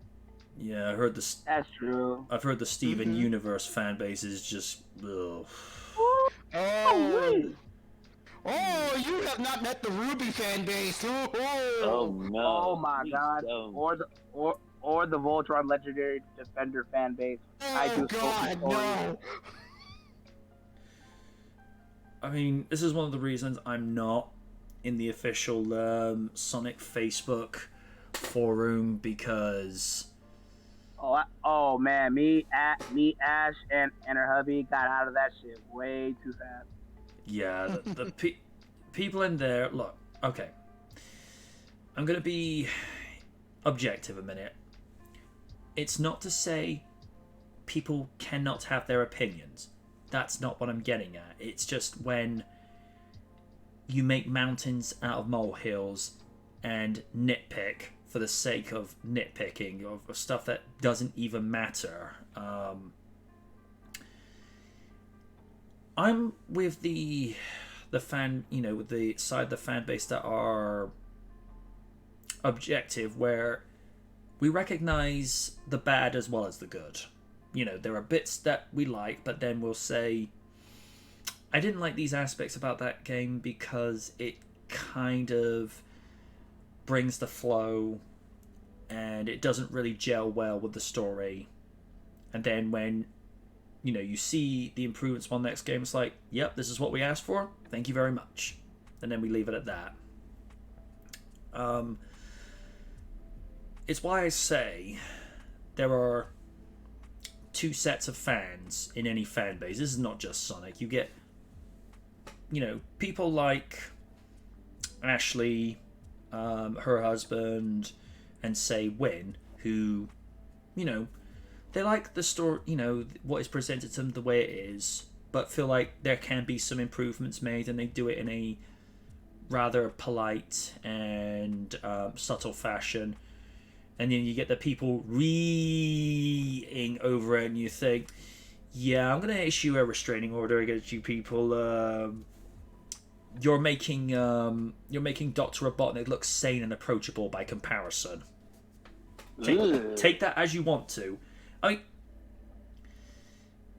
This makes Long John Baldry's portrayal look like, I don't know, look like Troy Tempest, for lack of a better description, because Troy, reasonably well-balanced, sane character, and you have to be when, you're piloting a submarine like Stingray. But, yeah, these people, crazies, no, they're not crazy. There's a word beyond crazy for people like that. And I'm not trying to be nasty, folks, I'm just saying it like it is. If I wanted to be nasty, I'd be taken off the air. Again, take that as you want to as well. And like I say, when it got to the cast and played Long John's Robotnik theme, it's just like, when he hears it later, it's like, bro, that was for you. And to be fair, it actually kind of suits Jim Carrey's version of Robotnik as well. It actually does. Right? Crazy. I know. And when he hit, and again, appreciates that with some family-friendly movies, you can get away with certain things, but it's when he says, "Look what came out of my egg sack." I'm like, dude, really? Dude. Nah. That's why I go Robotnik. Ew. But is what it is. And we're going from the good to the, oh geez, we're doing this again. Vince McMahon not wanted back in WWE despite return reports. What? Many report in WWE would not be happy to see the former boss return. No, I don't want to see him back either. Oh shit. The dust appears to have settled somewhat on Vince McMahon's situation, at least publicly. Since the former chairman retired from his position over the summer, the allegations made against McMahon resurfaced on Tuesday as more claims were made, and bizarrely, in the exact same report, it revealed that McMahon wants to return to the company, allegedly claiming he was given poor advice to return in the first place. No, you were given the right advice. We wanted you gone. Mm-hmm. McMahon... Especially with all the nasty ass skeletons you got in, my guy. Oh, you was not going to make it out alive. Shortly after those reports started to circulate, others highlighted McMahon probably isn't wanted back in WWE followed. First from Fightful section via What Culture, a number of issues were raised by employees, approached by one of whom labelled McMahon's continued connection to the current product exhausting, while another admitted to fearing for the fates of superstars Triple H has rehired since the former boss's retirement. Almost as soon as the game was dubbed Head of Creative, Triple H began bringing back wrestlers McMahon has released over the course of the past 2 years, starting with Dakota Kai, that is now a That list is now a long one. It includes Tegan Fox, Braun Strowman, and Hit Row. Another unnamed source described Man return as selfish, and PW Insider has corroborated all of the above, showing views from its own sources. WWE is better without McMahon. 100% agree. After speaking with a dozen employees, PW Insider can report that the consensus that McMahon isn't wanted behind the scenes. There is a more upbeat vibe and everyone is a lot happier. Needless to say, the sudden return of McMahon, especially if he were to continue as if nothing had ever happened, would be jarring and potentially pretty damaging to not only the on-screen product but WWE as a whole. On top of the reported pushback to McMahon potentially coming back, that his alleged desire to return was quite literally coupled with fresh allegations makes it seem like an incredibly unlikely scenario. It also cements the fact that the advice he received recommending he retire was definitely the best course of action, and not one many people would like to see reversed. Okay. This is where I'm going to be partially personal, but also be objective. The WWE would not be what it is today had McMahon not bought the company from his father in the mid to early 80s. Vince McMahon Sr. would not have wanted McMahon to present the product the way he has done, whereas if he were alive today, he would be proud of him.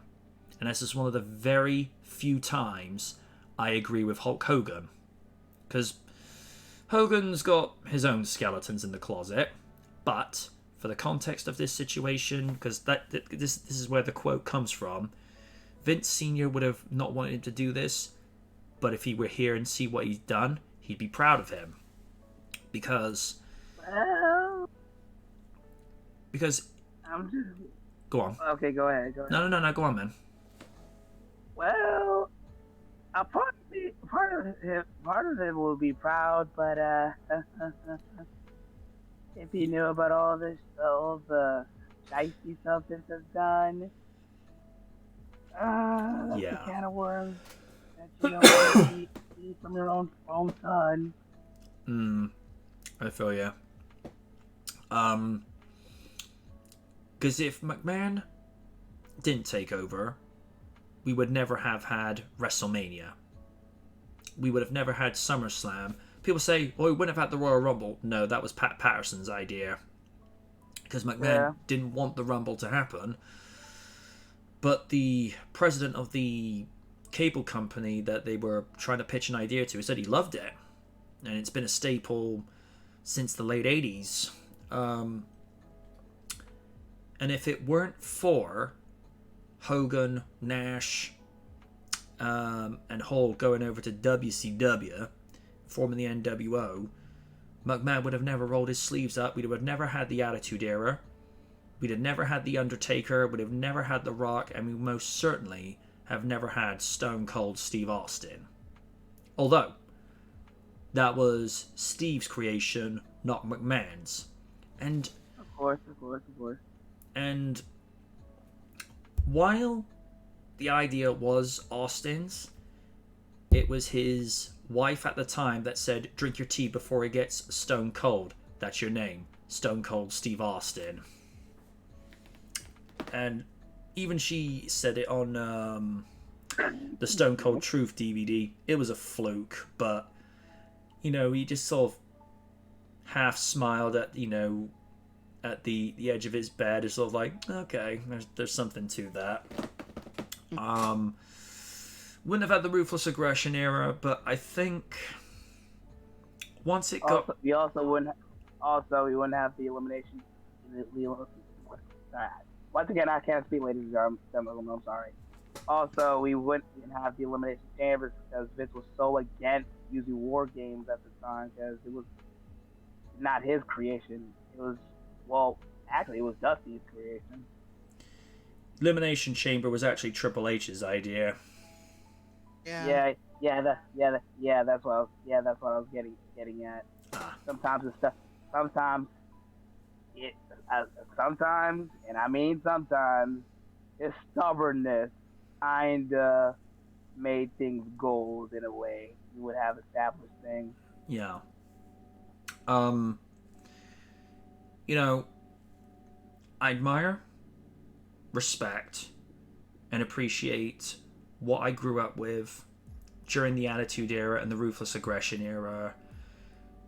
But the product since, I want to say, probably since it went PG, it's just, it has its good moments. I will grant you that. I mean, CM Punk finally becoming WWE champion, and then the SummerSlam we had in 2011 was great, aside from the Nashosaurus screwing Punk over. It's like, thanks.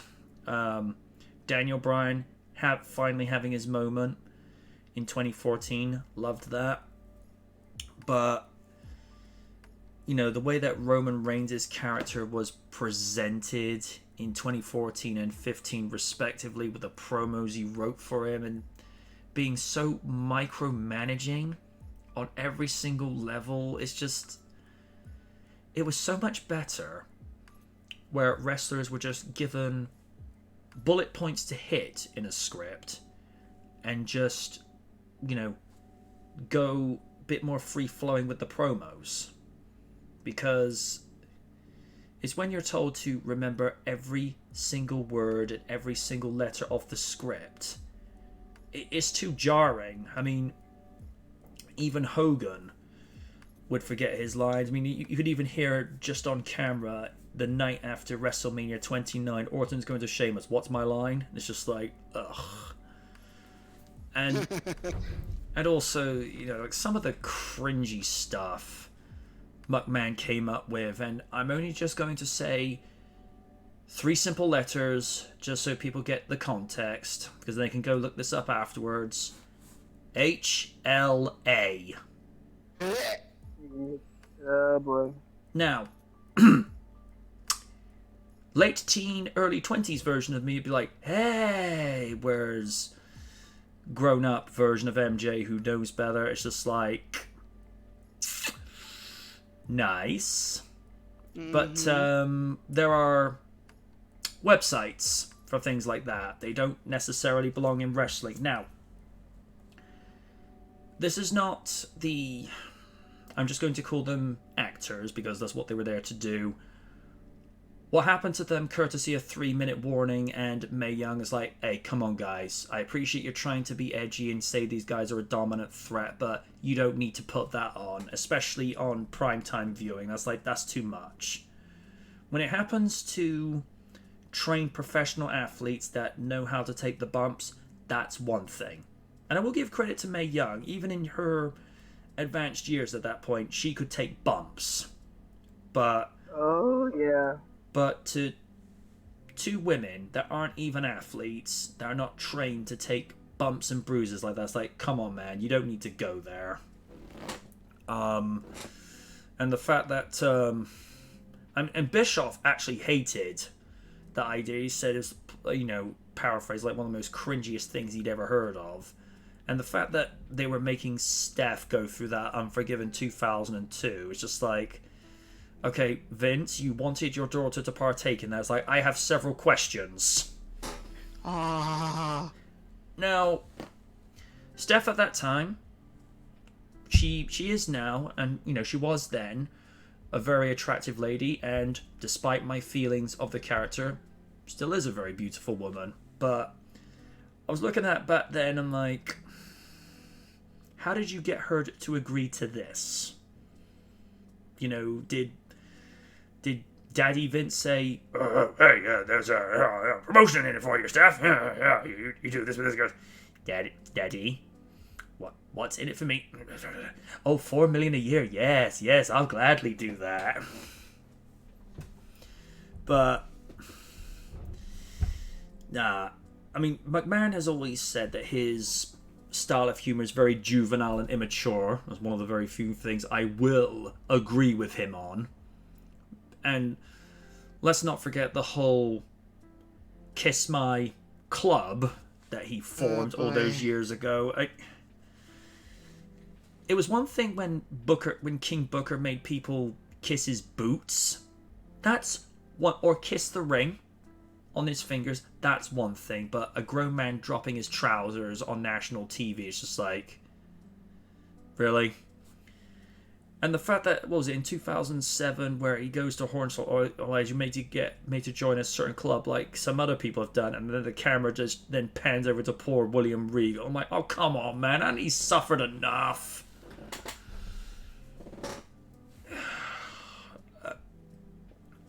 And again, with the allegations that have cropped up, it depends how true they are, because, and this is just me saying this like it is, not all allegations have been made true. I mean, we only need look at Johnny Depp to know that the man was innocent all along, and Johnny does not strike me as a man that would do something like that. So with McMahon, I'll just say, let's just wait until what results transpire, because I don't want to make a call saying that he's completely innocent, which even then I'd be raising a rock eyebrow to be like, dude, really?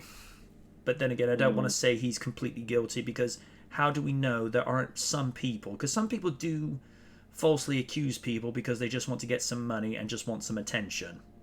Some do.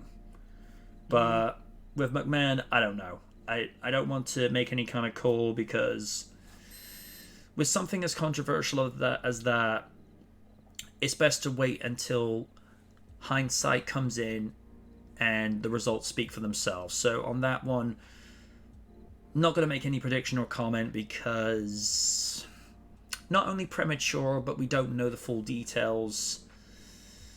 And the fact that it's evidently reported that he shelled out $14 million in hush money, that's, if that is true, that's shady. And not the good type of shady either from Eminem, but that's a different type of shady. No, McMahon coming back now would be a complete detriment to the company and what Triple H is trying to do, because he's actually trying to bring wrestling back to the product. He's actually trying to let the product be enjoyable. I mean, the fact that Michael Cole was actually one of the best things of SummerSlam this year, from what I heard. He was, yes. Because I think when you make an announcer say every line word for word the way that McMahon is telling them to do, it's like, let them call the matches. Stop telling stories. Let them call the matches. Let them call moves. Let them call, the championships belts again. And actually allow themselves to be called wrestlers, because, as Punk said in his in that segment, which part of me wonders how much of that was scripted, how much of that was real. It's like, you made wrestling a dirty word, and then when McMahon says, I don't give a damn what you people want, it's like, oh no, that's not scripted, that's him, that's just him being him. Mm-hmm. So, no.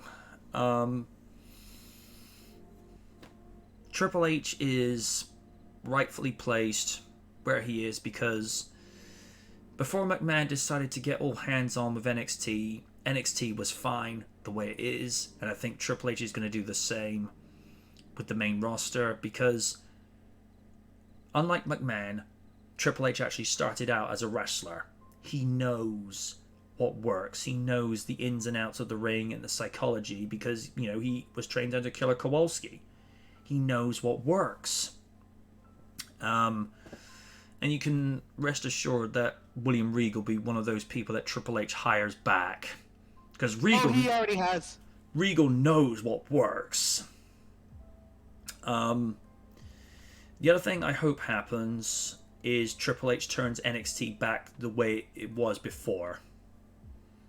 Because I liked it as the black and gold brand. That was one of the reasons why I watched it, because it's like how the Attitude Era was when it was at its best. maybe 40% story, 60% wrestling, and announcers calling moves. I mean, that's why Random loved it as well.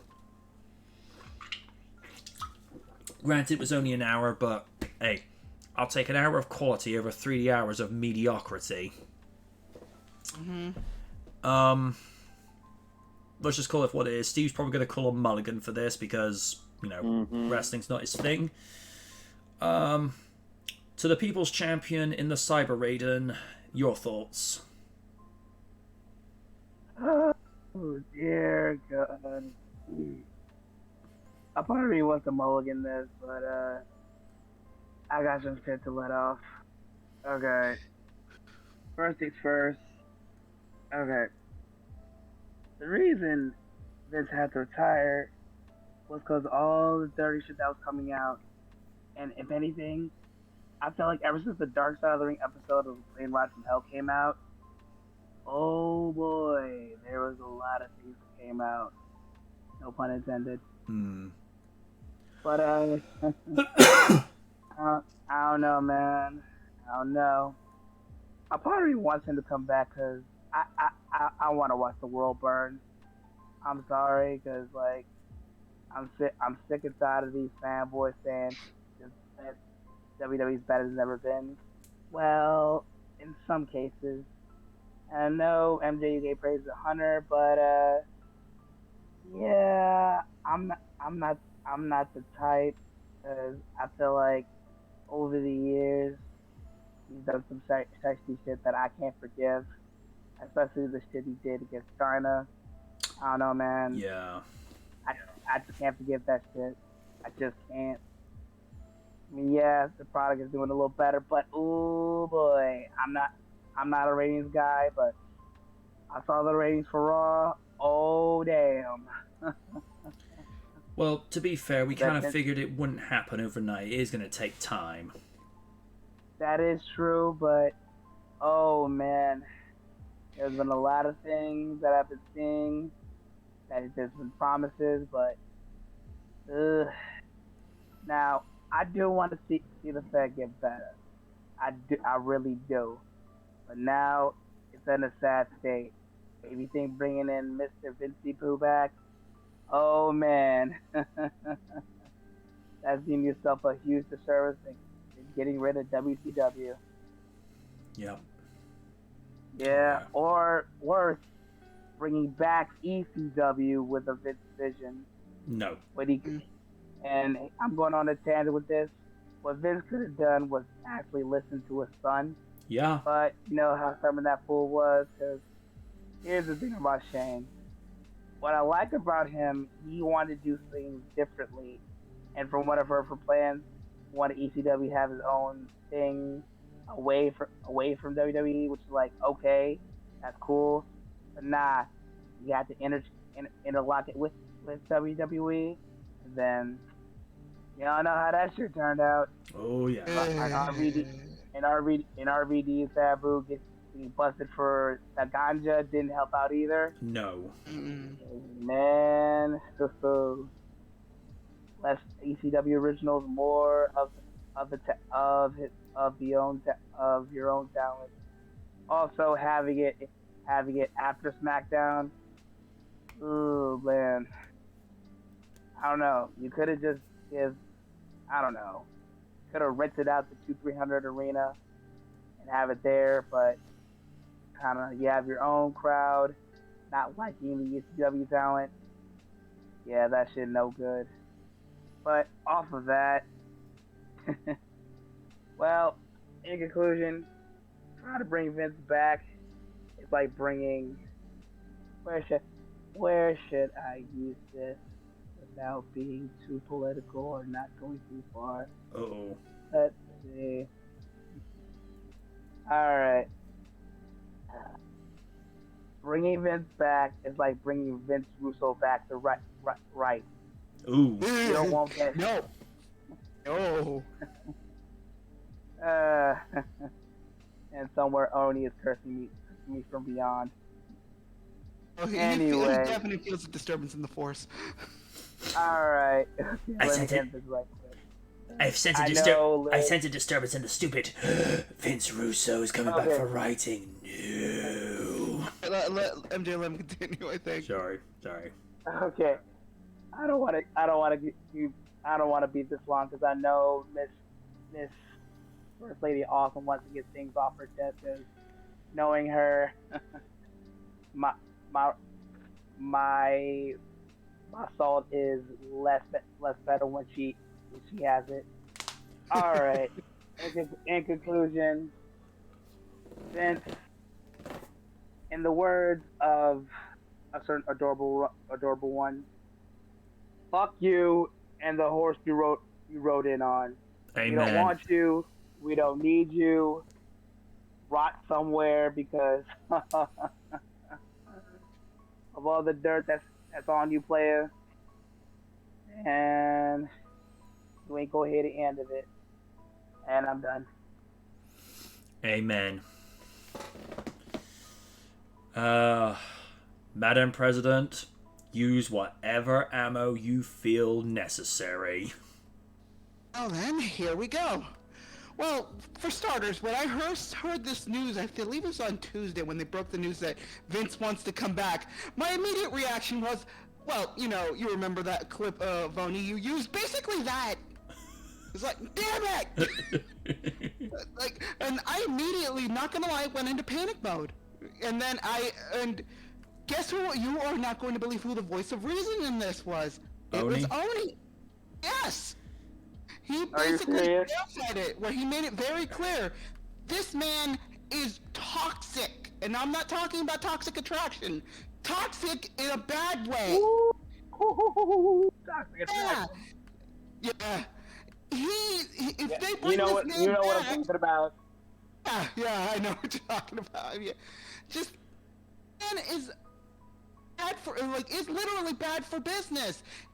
With the article that he said, oh, I'm planning a comeback, they announced 2 more allegations. One of them is more recent, and one of them is opening back up the Rita Chatterton. And at this point, they should have a freaking Surviving Vince McMahon docu-series just to bring him down completely. Because if Surviving R. Kelly has taught us anything, a docu-series will destroy your career. Damn. You to prison, but still. And second, me and Oni have been watching the product for what it was, and it's actually doing better. It could be better, but it's doing well under Paul's leadership. Again, I know that Raiden, you don't feel it that way, but again, I respect your opinion. I just think it's doing better. And to have it right back to Grandpa Vince's freaking mannerisms, nobody wants this man back. And he really thinks that the board of directors, the new board of directors, is going to just welcome him back. They don't care about legacy. They care about money. This is a public company now. You cannot bring back a man who basically allegations of sexual assault under his belt. Well, like I'm getting off topic here. I'm sick of people saying that like she's lying or something like that, or she's probably making it up, which actually legitimately makes me feel bad for actual victims of assault, because that's saying one person's credibility ruins it for everybody else. That really freaking pisses me off. And I hope and pray to God that some of these allegations actually fucking stick so that this man can go away and stay away. And you know what else? Apparently we found out that his new girlfriend, who's apparently his bodyguard as well, is not very happy with these new allegations. Not happy one fucking bit. Wait. Bodyguard? Hold the fuck up.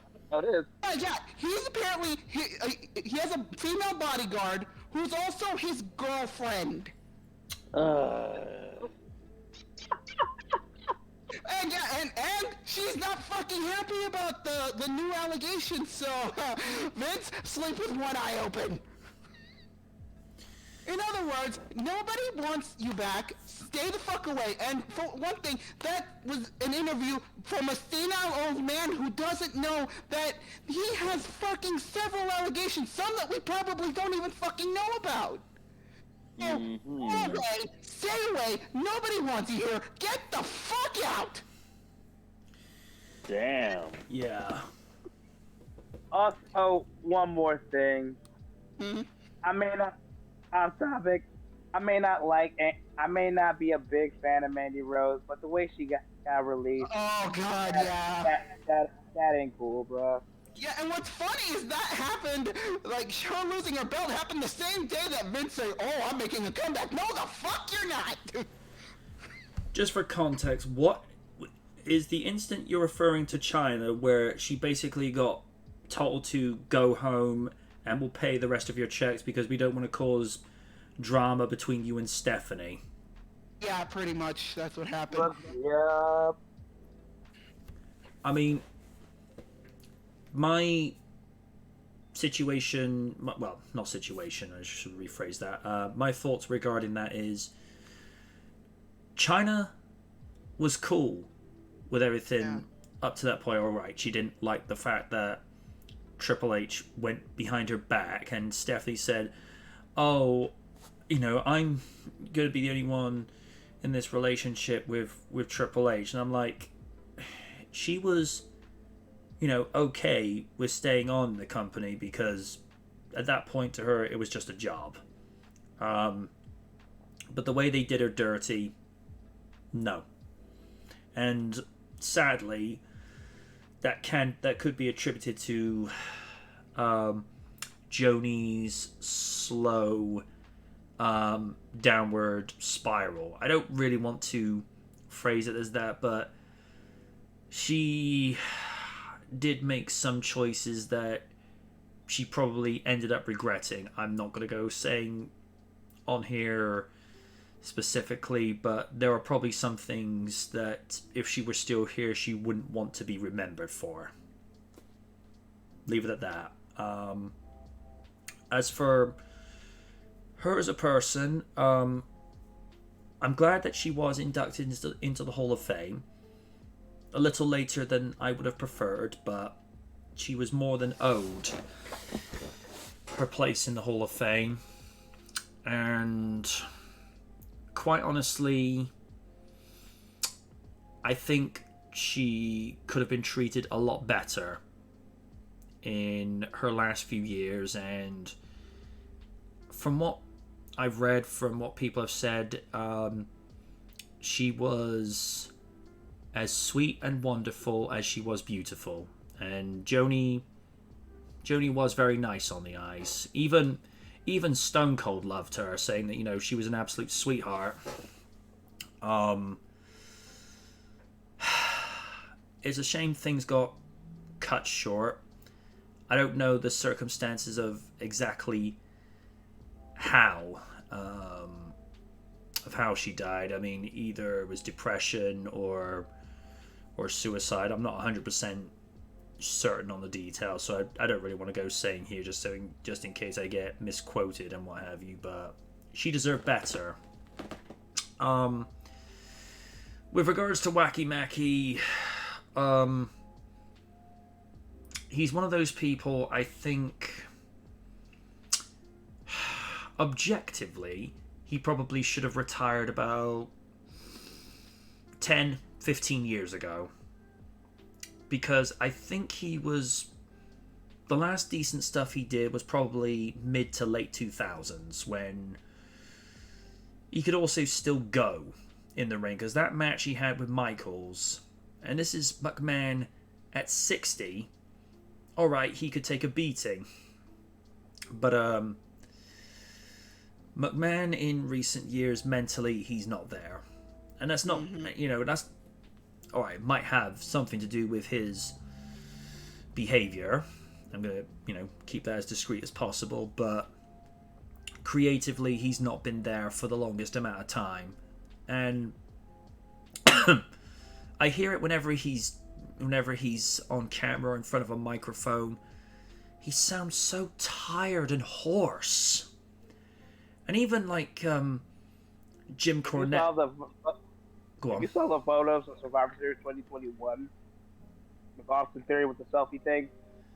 Homie is just like, he does not look well. No. it's such a far cry from how he looked when he won his only WWE title in September of '99. Never thought we'd see the day that would happen, but at the time it was welcomed. And it's like I say, with regards to the allegations, I'm not going to sit here and say they're all true or they're all false, because, as Lid said, sometimes you do get some that are legitimately true, but then the actual victims get treated as if they're making stuff up, and then you'll get some, in the case of what transpired with Amber Heard and Johnny Depp, where it was all legitimately true that Johnny Depp was innocent and Amber Heard was, the defendant.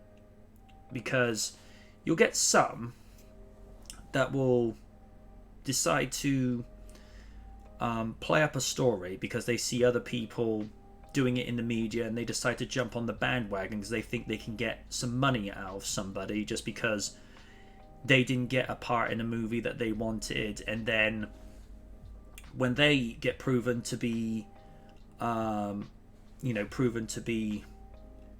completely false, as Liz said, it plays down actual victims, which is not how it's supposed to be.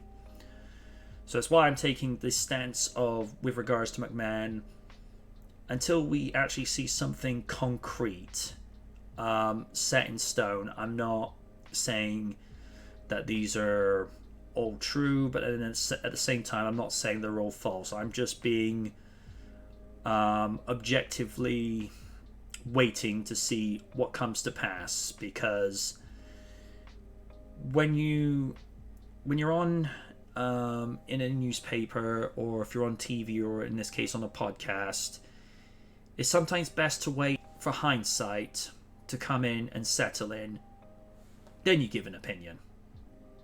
But given McMahon's behavior, and evidently, and I stress evidently, that he's allegedly had relations with Alexa Bliss. Oh god. Yeah. Sorry. I just threw it in my mouth a little. I mean, it was one thing, and I'm not going to comment on that moment in the ring with Trish Stratus from 2001. I'm just going to comment on when it was a situation where it was the age gap between McMahon and Stratus, because that's alright, it's still a bit of an age gap, but because that wasn't as great as it is with Bliss and many of the other female members of the roster, you kind of look and think, okay. I don't know. And then, of course, there was the whole Vince's Devils in 05 and 06, which, I don't know. I mean, personally for me, I don't think that angle did Victoria any good. I mean, did she actually win the women's title in that time at all? Don't think so. I mean, it probably did Tori and Candice Michelle some good, because it did raise their profiles a little, but I'm just going to be that guy. Tori's better as a face. She can work as a heel, but she's better as a face. Whereas with Candice, she's one of those very few who can work as face or a heel. But I felt like she got over better when she won her first women's title, and this is something Oni has been quoted on. It was around that time where Candice felt like she wanted to grow up. She actually wanted to be remembered as being a champion, as somebody who could take the bumps, and not somebody who did Playboy back in the day, because Candice did do some work, but she wanted to grow up and actually be remembered as an athlete, and I'm like, more power to you. She did it. I gotta say, she earned my respect for just improving, especially when she defended the women's title. And of course, what was it? She wanted to, in her final match, she wanted to show her daughter what she used to do, and in her final match, she gets injured again. It's just like, that girl cannot catch a break. And she kind of put on a few pounds, noticed, even though she looked good, but she kind of got let go because of that. Yeah. And then there was the whole Piggy James incident. Like, man, really? No. All it was, Mickey was genuinely ill at the time, and she wasn't able to lose the weight. And here's the thing. Even at that time, let's say for a hypothetical scenario, if Mickey James asked me out on a date and she looked like that, I was like, absolutely, ma'am. Absolutely. Because Mickey's just Mickey. Her personality does the talking, because she's just vibrant, happy, she just seems like a great girl to be around. But as far as Vince is concerned, if they're not like stick insects or looking like Tori Wilson, he doesn't want to know. And still to this day, I appreciate, attractive and beauty is subjective, but the fact that he called Caitlyn unattractive, though, I'm like, excuse me, sir? So to be fair,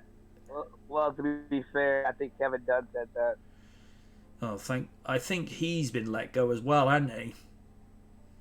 Unfortunately, from what I've heard, he's still there, but real soon, especially when Hunter improves on getting camera working, guys, I can tell that dude's gonna be out there real soon. Dunn just needs to be gone, because he's working in a professional wrestling company and he doesn't like wrestling. It's like, well, sir, what are you doing there? Money?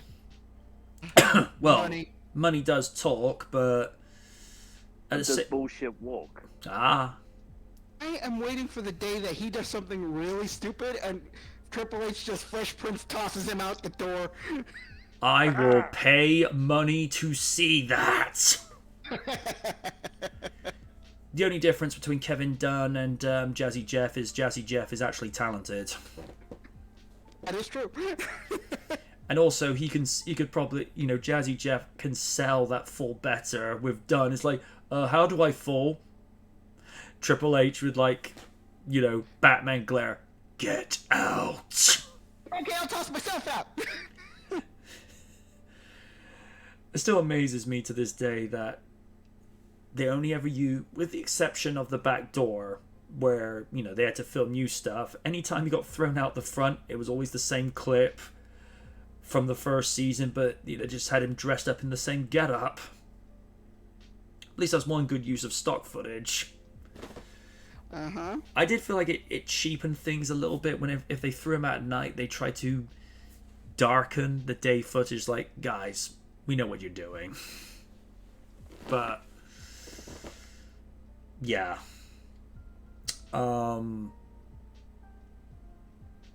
If they actually start calling WWE World Wrestling Entertainment again, then you know that Triple H is getting further and further into changing the business back to what it needs to be. Because it's like I say, I appreciate what Vince did for the business, but he's one of those people, he should have hung it up years ago. It's like, it's not to compare Vince McMahon with Taker, because for starters, Taker actually has, a modicum of integrity to his name and what have you. Taker knew when to hang it up. Do I think he chased the White Dragon for too long to have that fairy tale ending like Shawn Michaels did? Yeah. But he got given, probably the most idyllic ending. And it was AJ Styles that gave him that ending. And this is why Styles is the phenomenal one, because in the build-up to it, Edge goes, if I'm going to have my last match in WWE, I would look down this and say, I want AJ Styles. And it's like, well, we know what Edge's retirement plans are going to be.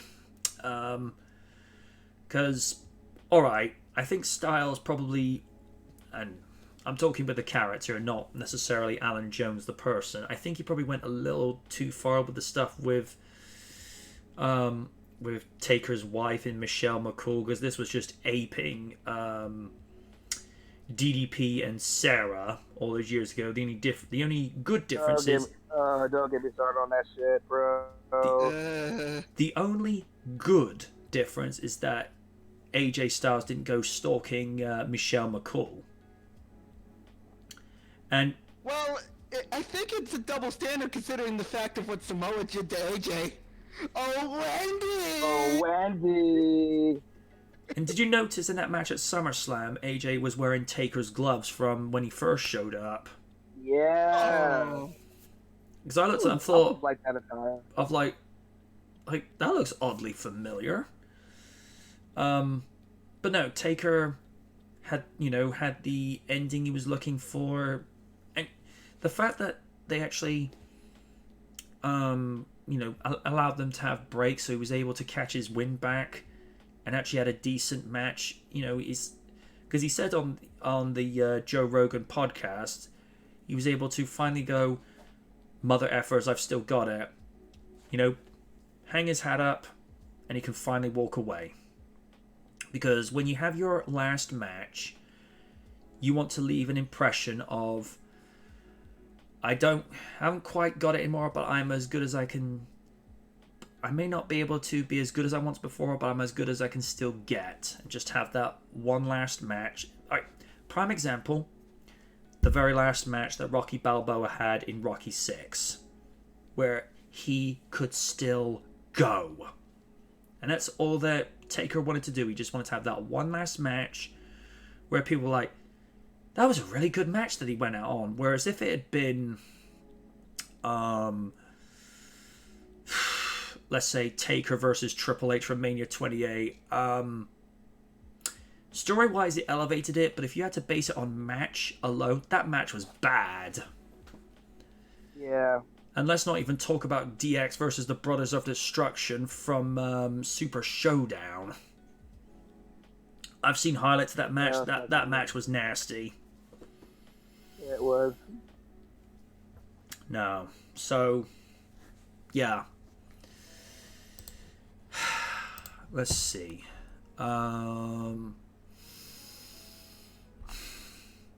There are other articles, but I think because we've gone way over time, I think we're going to leave it there because some of us are struggling to keep our voices going. So, this was the Season 11 finale to Sunday Night Live. We are going to be back sometime in January. We haven't figured the start date for it, but you can rest assured it'll be probably closer to February than it is January, because I've got a lot of sleep to catch up on. And Sean just says enjoy Freezer Day next week. Oh, everybody loves Freezer Day. Yeah, and also Real Features is not coming back until March next year. The simple reason, I've got something very specific in mind, and I want to try and emulate what season 14 did nearly 3 years ago, where each review feels very cinematic and theatrical. Particularly during the World event around that time, because my intention was to create something that would help take people's minds off of current events, whether it was the Power Rangers review, which to this day I still can't believe Raiden's reaction, like, holy crap, he's reviewing this movie, yes, yes, yes, yes, yes! To, reviewing Back to the Future Part 3, to reviewing Batman and Robin. Good luck. Yeah, so next year I've got, specific ideas in mind to make it more theatrical. The only confirmed movies you'll know about is for Spider-May next year will be the Amazing Spider-Man duology. I'm looking forward to, looking over the first one again. Second one, mixed thoughts. I mean, I like the suit. I like Andrew Garfield and Emma Stone, but the story...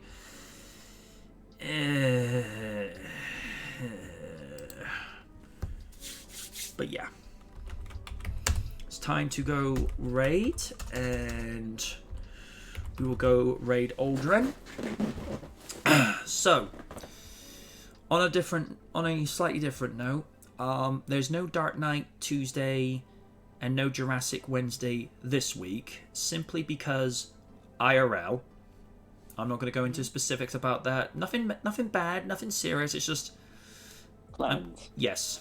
So there's no stream for Tuesday and Wednesday.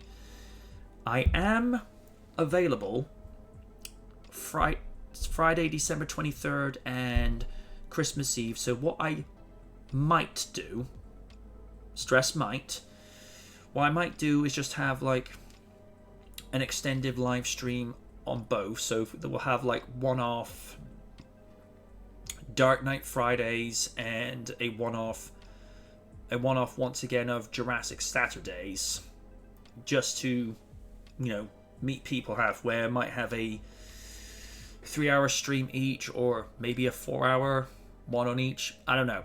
It depends on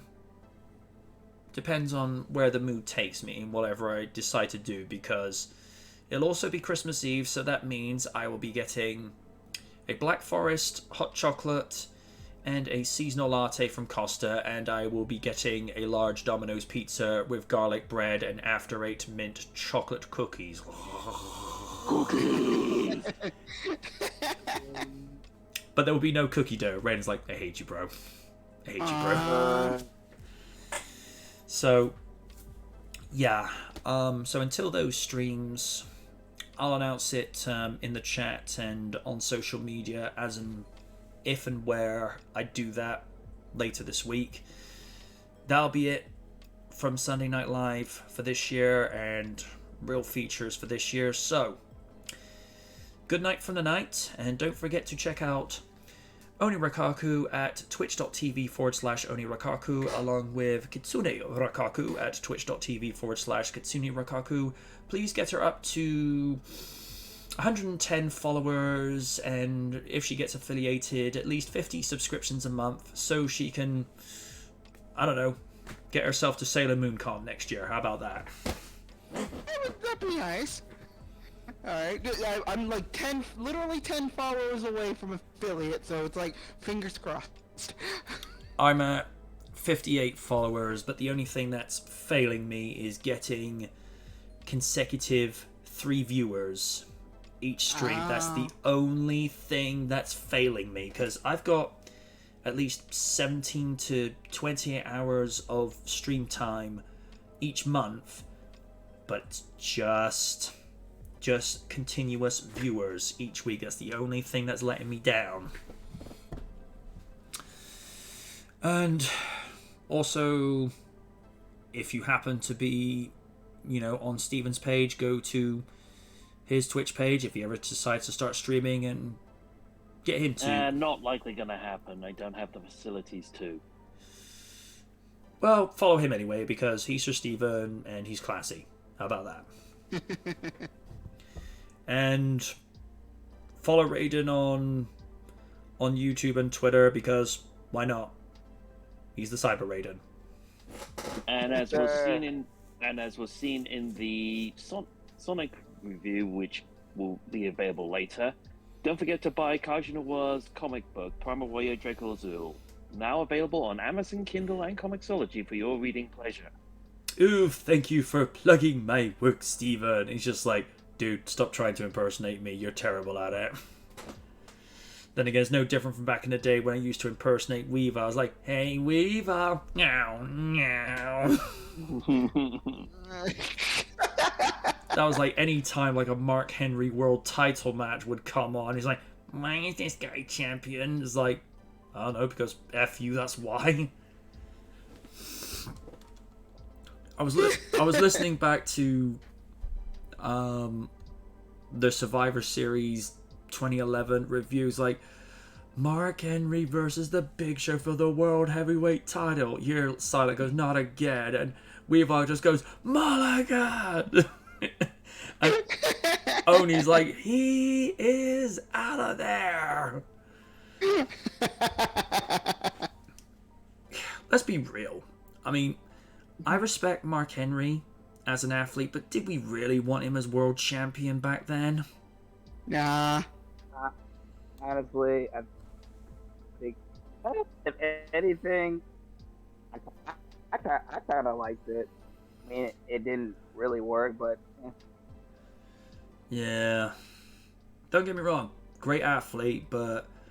And also, they could have done better rather than just turning him heel all the time, because Henry did actually have a lot of personality and charisma as a face. It's just like, you're making him go like monster heel like Big Show, who's just bland, there's no charisma on the mic. It's like, please stop.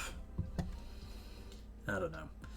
Anyway, we're going to go raid Aldrin, because Aldrin is awesome, and he sounds like Casey Kasem when he gets going on the mic, which is always fun.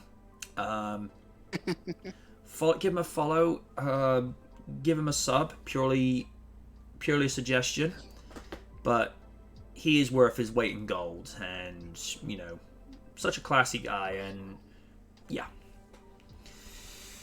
So, season's greetings to everyone. Have a great holiday.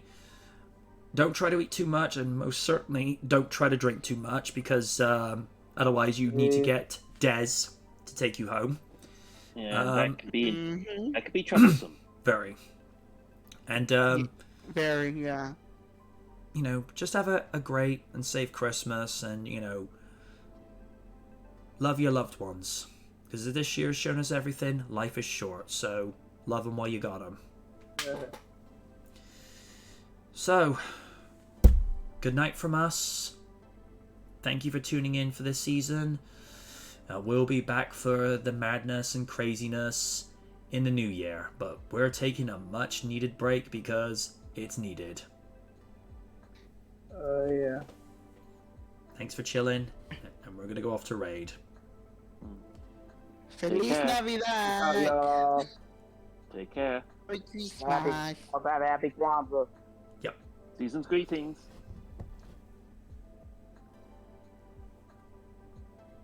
There we go. One down. Oh, he's playing GTA. Oh, he's playing GTA 5. As long as it's not defective edition. We don't talk about that. Hold on.